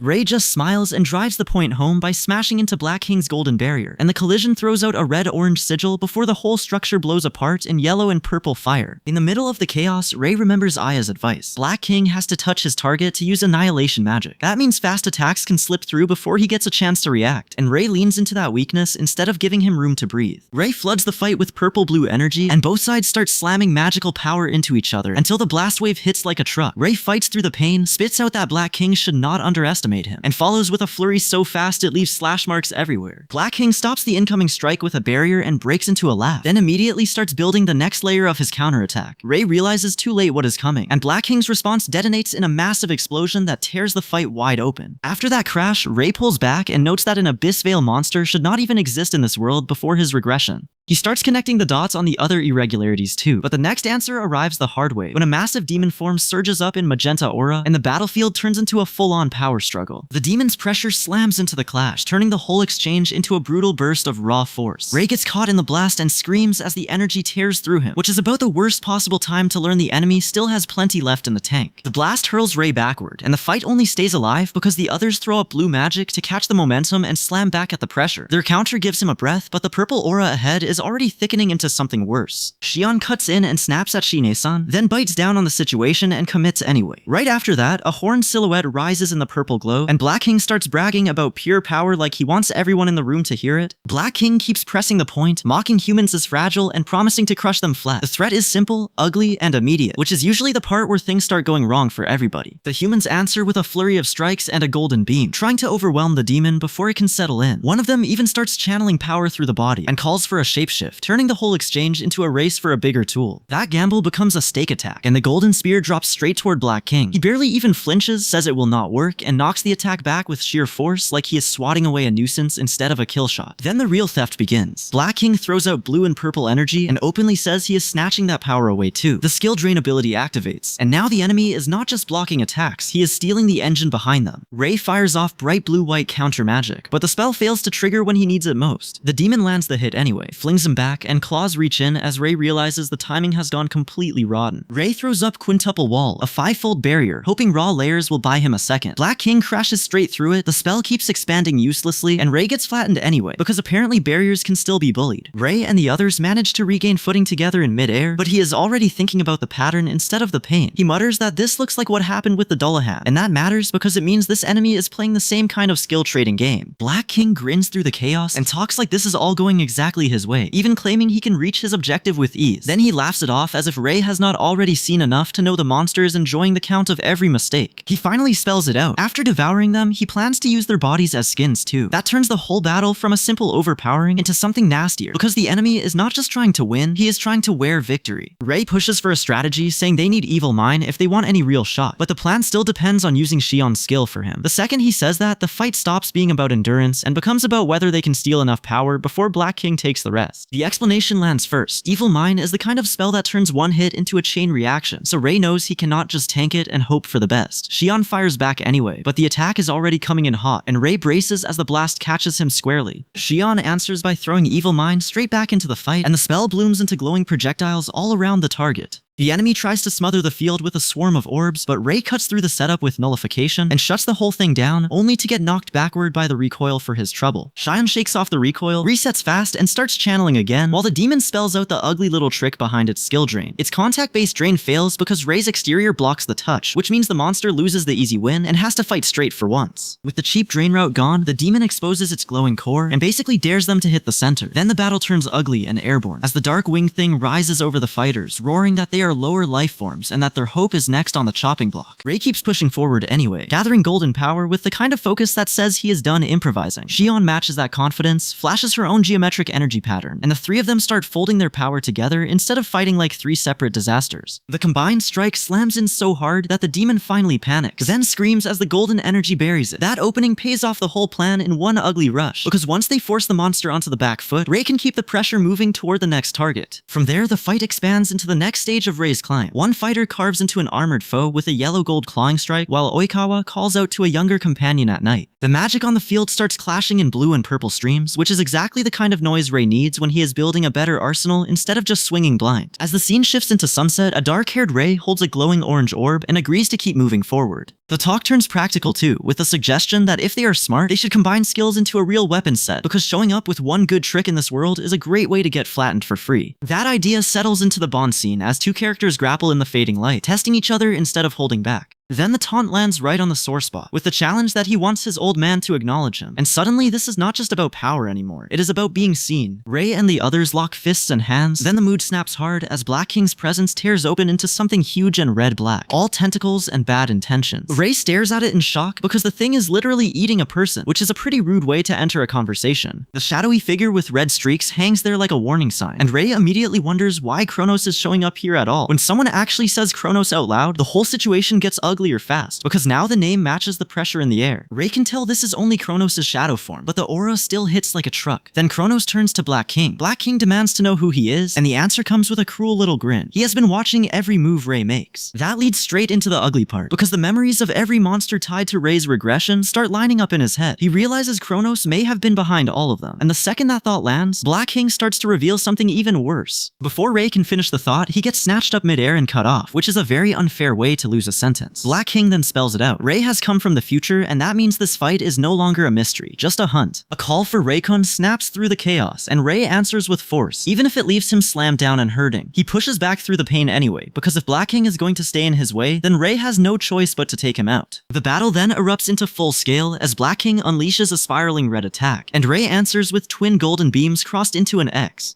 Hooded figures surface in the middle of the dungeon collapse, and Black King acts like this all started from some long game he meant to take his time with, which is a charming confession if you enjoy disasters. Ree forces a counterattack through the pink-red burst, while Black King braces behind that golden X and takes the exchange head-on. Then the vision of what comes next flashes in full view. Black King standing over city ruins, people running from a red pyramid, and the same menace spreading out across an open landscape like the final bill has arrived early. The red pyramid hangs over Tokyo, and the whole skyline looks cooked by it, which is a bad sign for literally everyone below. Black King barrels through the chaos with fire, and a purple armored opponent on his heels, and then the realization hits. The dungeon itself is the thing going sideways. A masked figure steps out in a red aura, and announces that the loathsome seal has finally broken, so the whole mess stops being a skirmish and turns into a release. Another surge builds between two figures, and the message is simple enough even through the smoke. Now is the time. A blue-purple artifact flares, and the inverse castle starts getting dyed and torn apart right in front of everyone. Then Ray drops in fast, cloak snapping behind him, because if the castle is falling apart, he is not wasting a second. Ray and the others get blasted back as Black King hovers above them and says he only meant to release a little mana, which is the sort of sentence that usually comes right before a disaster gets worse.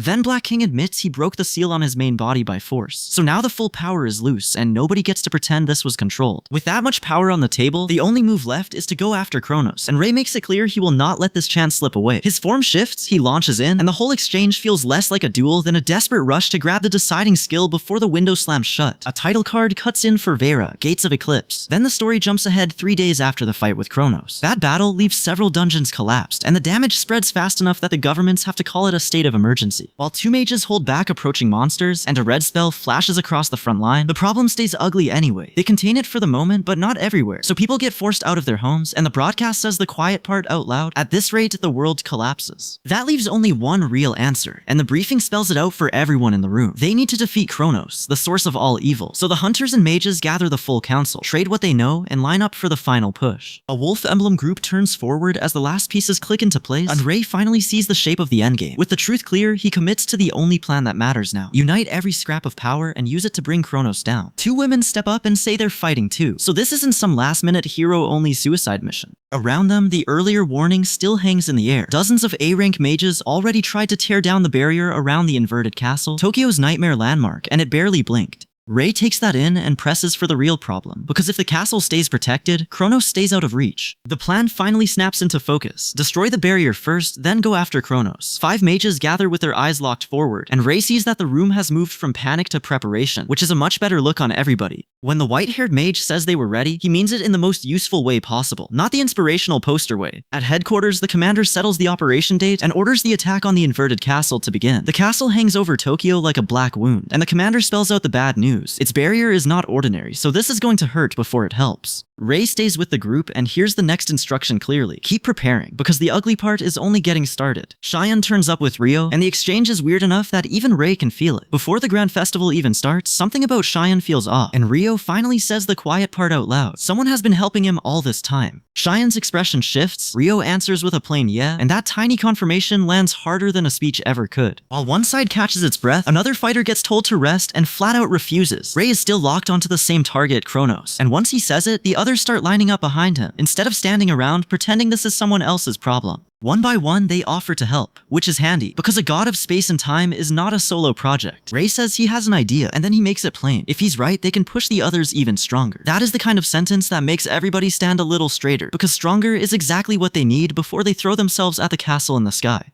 The whole operation rolls forward on that promise. The day of the inverted castle assault operation arrives, and Ray stands on a rooftop with the others, looking out over Tokyo as the final approach begins. He says the attack day has finally come, and the mood shifts from planning to impact, because waiting is over now. Then the imagery tightens on a flame or flower emblem on the ground, and a memory wrapped in magical gears, a reminder that this march didn't start today. The commander checks whether the team is ready, and Ray answers yes. Right on cue, the inverted castle surges with massive magical power, and the whole group races as the castle itself starts fighting back. The assault officially turns into a war the moment that energy detonates outward. The castle fires downward, and the battlefield fills with cascading magic as the attack slams in and keeps rolling. Everyone is already in motion now, because once the first shot lands, there's no more pretending this is a clean operation. At the edge of that chaos, the white-haired character tells his elderly father he's going, and that goodbye lands like the last quiet second before the real nightmare starts. The team finishes assembling, and Ray steps forward with a clean, no-nonsense "let us go" before the whole group pushes through the massive pink-red barrier. Inside, he lands in a chamber packed with rune circles, and the being ahead of them calmly notes that humans actually make it through the barrier he created. The same entity counts heads and realizes only 9 of the 10 humans arrive, then squares up for the fight anyway. Ray answers by charging his magic, and the team keeps advancing with him as the gap closes. Ahead, the route turns into a brutal high-platform standoff, with one wrong step meaning a very fast death. Ray and the others stare at the gate and find it sealed shut, which leaves only one option: hit harder and hope the castle blinks first. Ray starts channeling again, the spell detonates in cyan and magenta, and the blast rattles the whole platform so hard the group gets thrown off balance. The gate answer comes fast too, because the angel statues activate and climb out like they own the place. Classic rude entrance. 2 level 100 threats step out of the gate: Seraphim, a red-winged angel, and Lucifer, a fallen angel with blue wings, and the kind of name that instantly ruins anyone's afternoon. An ominous voice calls them the first obstacle, and then the red claws come out to make that threat literal. Ray drives into the chaos and chases the red-haired target through the fighting, while a massive blast crashes down on the people below. Then the air turns worse, because one fighter ignites in a red-orange fire aura and starts hurling burn blasts straight into the fray. The burning pressure keeps climbing until an armored winged figure tears up through it, and another winged combatant meets a blue energy beam head-on. That one forces through the attack with a brutal strike, which is a very loud way to say no nobody is getting a clean opening here. Ri slams an ally with a massive energy hit, and the impact knocks the whole exchange sideways for a second. Up above, a creature crawls out of a dark portal in the night sky, so Ri and 2 other mages immediately bracket it with blue energy and fire a concentrated beam upward to keep it from taking over the sky too. The creature snaps back with its red and dark wings flared wide, and Ri answers by dumping a wide blue shockwave into it before it can fully reset. The pressure hangs in the air for a second, then Ri and the other mage stagger up in place, still airborne and already admitting they only bought time. Down below, Yuri and the others stare up at the fighters in white armor as the next move snaps into place. One of the armored fighters drives a blue strike upward, the other mage follows with a blue to green beam, and the creature gets blasted through the floor into a crater like the ground just gave up on being useful. With the path open, Ray and Yuri regroup on the platform under the blue magic markings, and Yuri gets told the route is hers now. That pushes the assault forward into the castle approach, where the barriers and pathways below the huge ethereal figure make it clear this fight has moved from scramble to siege. The lineup keeps shifting as the fighters split into roles. The red-haired woman takes the high ground, the blue-haired woman watches from below, and the winged caster gathers bright cyan power with those feathers spread wide.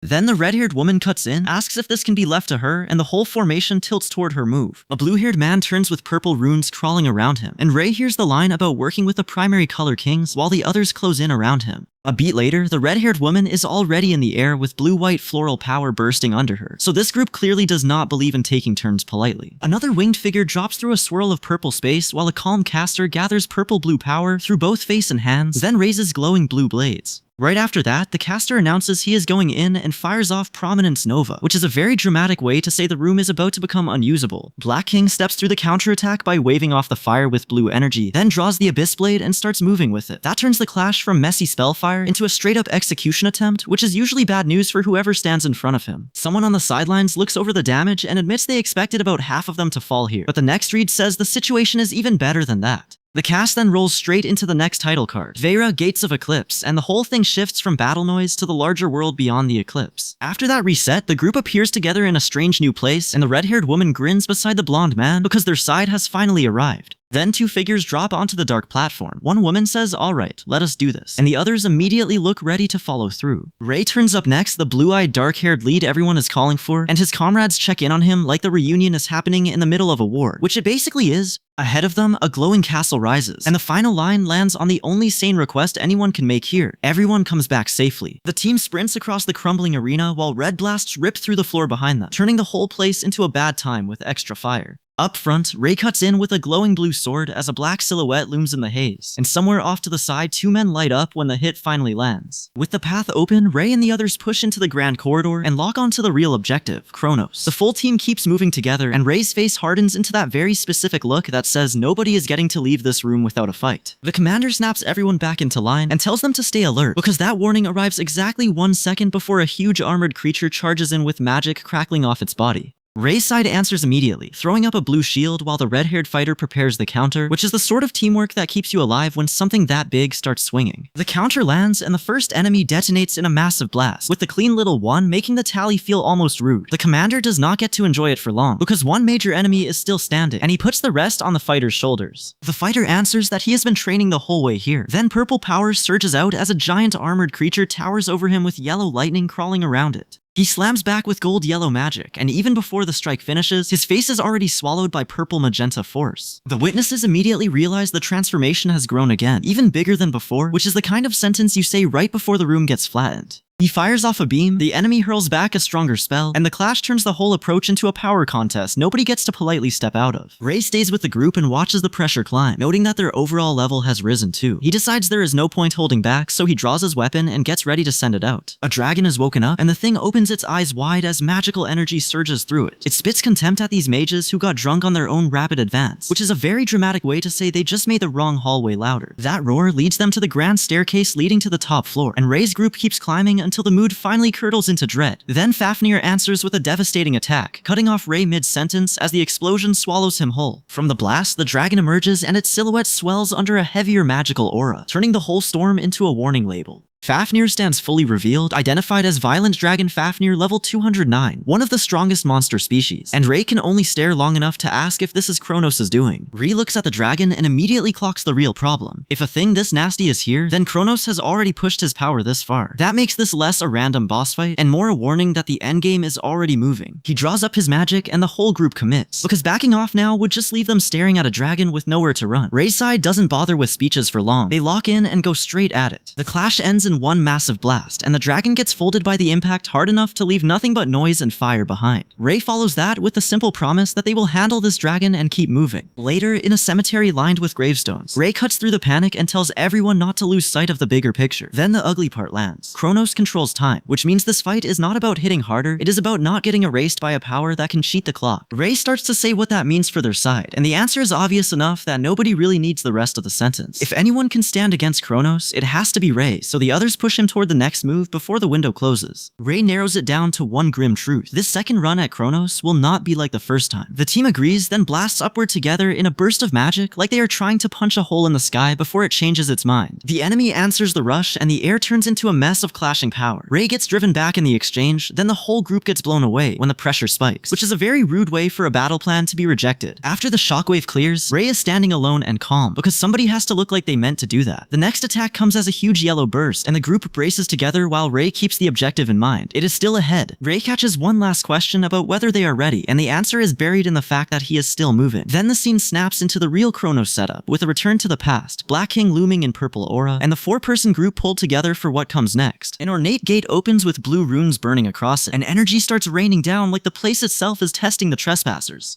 Inside, the castle greets them with giant gears turning below, a hovering mage, and the kind of welcome that sounds friendly only if you enjoy being threatened in a hallway. Kronos answers the challenge by turning the air red and warning that for them, this might be the grave. Then he wraps himself in that violent aura and sends golden crossed beams ripping across his torso, and the moment he starts shaping something darker, Ray finally puts the name to the face. This is Kronos. Kronos hangs there in a dramatic pose, floating over the clock face like he owns the place, and the others can feel immediately that he is far stronger than he was at the Grand Festival. He only needs a calm little now then, before he starts the real test, which is never a comforting sentence from a space-time tyrant. He opens with a red slash, and Ray reads the attack fast enough to get out of the line before it lands. Then Ray snaps back with blue energy, forcing Kronos to actually react instead of just lounging in his own boss room. Kronos gives that reaction a sharp surprise, and admits the outcome will differ from the past, then starts talking like a man measuring durability rather than exchanging pleasantries. He praises the courage it takes to step into an invisible attack, and he makes it plain that since Ray defeated him before, Ray has already been through several battles since then. Ray bites out that this is a pathetic state, and the frustration is justified because one bad opening here means instant death. Then Ray throws himself in front of a fatal strike and takes the hit for the others, so nobody gets erased while Kronos is still warming up. With Ray still standing, Kronos finally shows himself in full, and the fight settles into a brutal stare down. Both sides lock their magic in place and square up for the real exchange, because the friendly test phase is over and neither of them is pretending otherwise now. The battle detonates right after that, with Ray and Kronos hurling magic at each other across the castle floor. Ray catches on that Kronos' earlier attacks were only a test, and the second that truth lands, the fight stops being a warm-up and starts being the actual problem. Kronos floods the field with more power, then calls down a barrage of demon lances until Ray is boxed in with nowhere left to run. Ray answers by tearing loose a counterspell, because standing still here is just another word for dying. The collision energy swallows the mage whole, and Ray stares for half a beat like even he did not expect that kind of output. Then he sees the gap. This guy can shut down magic in front of him, but not everything around it, so Ray decides to stop playing by spell rules and go straight for the body. Ray swings in close, but Black King meets him head on, and the two attacks slam together instead of landing cleanly. Ray catches the real trick a second later, realizing Black King is only stopping their magic, which means the opening is all in the physical rush, and Ray jumps on it with a grin and a quick got you. Black King answers with Godspeed, and the whole exchange turns vicious in an instant. The attack snaps out so hard that Ray gets caught in the full blast, and the pressure keeps chewing through the space between them while Ray's side of the fight starts looking a lot less clever and a lot more desperate. Ray shouts for Ray in panic, and then a giant leg drops toward the two of them with a smug, "Too bad." From above, Black King reminds him that if this were the version he fought on the tower, he might have caught the move, which is a nasty way to say this upgraded fight is no longer the same problem. Ray keeps reading the battlefield and admits Black King is stronger, with even tighter control over time than before. He asks about the number, then fires back that once he buries Black King, the whole thing will collapse at once, including his companions, because Ray is done pretending the collateral is someone else's problem. Black King does not bother pretending this ends in mercy, telling him humanity gets wiped out completely and calling the whole thing a game for his amusement. Then he asks if Ray understands what failure means, which is just a fancy way of asking how badly he wants to live. Black King steps back into frame with that same ominous fire, a red orb hanging overhead like a bad omen with better lighting. He summons the gears, then starts talking about this regressed world as if it is already his to grind underfoot. With his red eyes locked in and the emblem visible below, Black King says he has seen the feelings and hopes of many people, and then the fight cuts to Ray's allies burning and striking back under golden light.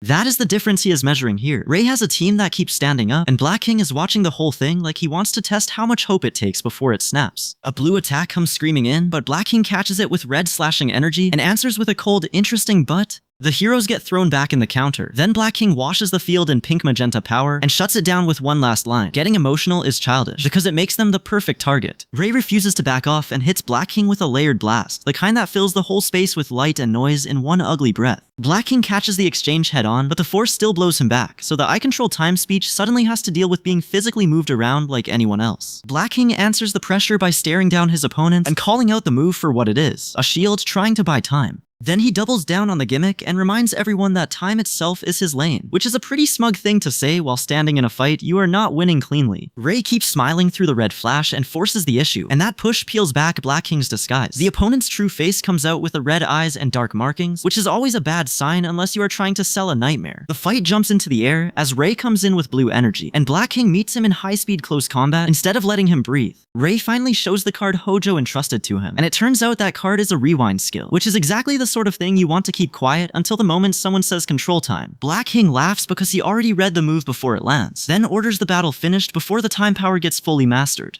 He follows that up by claiming complete power and saying Ray never had a chance, which is the kind of line people say right before the scene gets very inconvenient for them. Someone else confirms the timing is unfolding exactly as expected, and Black King raises a time control manifestation to lock the whole exchange in place. The finger snap matters here too, because that tiny motion is the trigger, and now the rewind keeps following the same pattern every time he uses it. Ray catches the pattern fast. If the rewind always behaves the same way, then Black King's advantage stops being magic and starts being habit. He commits to the counter plan anyway, while his ally positions him into striking range and throws support behind the attack instead of trying to outmuscle time with vibes. Ray kicks his weaponization ability into gear, purple-pink power flooding his attack, and Black King slams a huge blast downward to crush the opening. Black King sneers at the effort, but the reply comes fast from the masked opponent, who hammers back with white and purple energy and forces the fight into another ugly shove. A blue spell snaps into place as the next piece of the plan starts paying off, and the battlefield information finally clicks. The younger brother was only a decoy. That leaves the real duel exposed, with both sides back in close combat, and Black King still insisting Ray can't reach him, even while standing close enough to taste the trouble. Ray answers the red and blue blast with a brutal multi-slash-rush, and the shock on the other side says the hit lands harder than expected.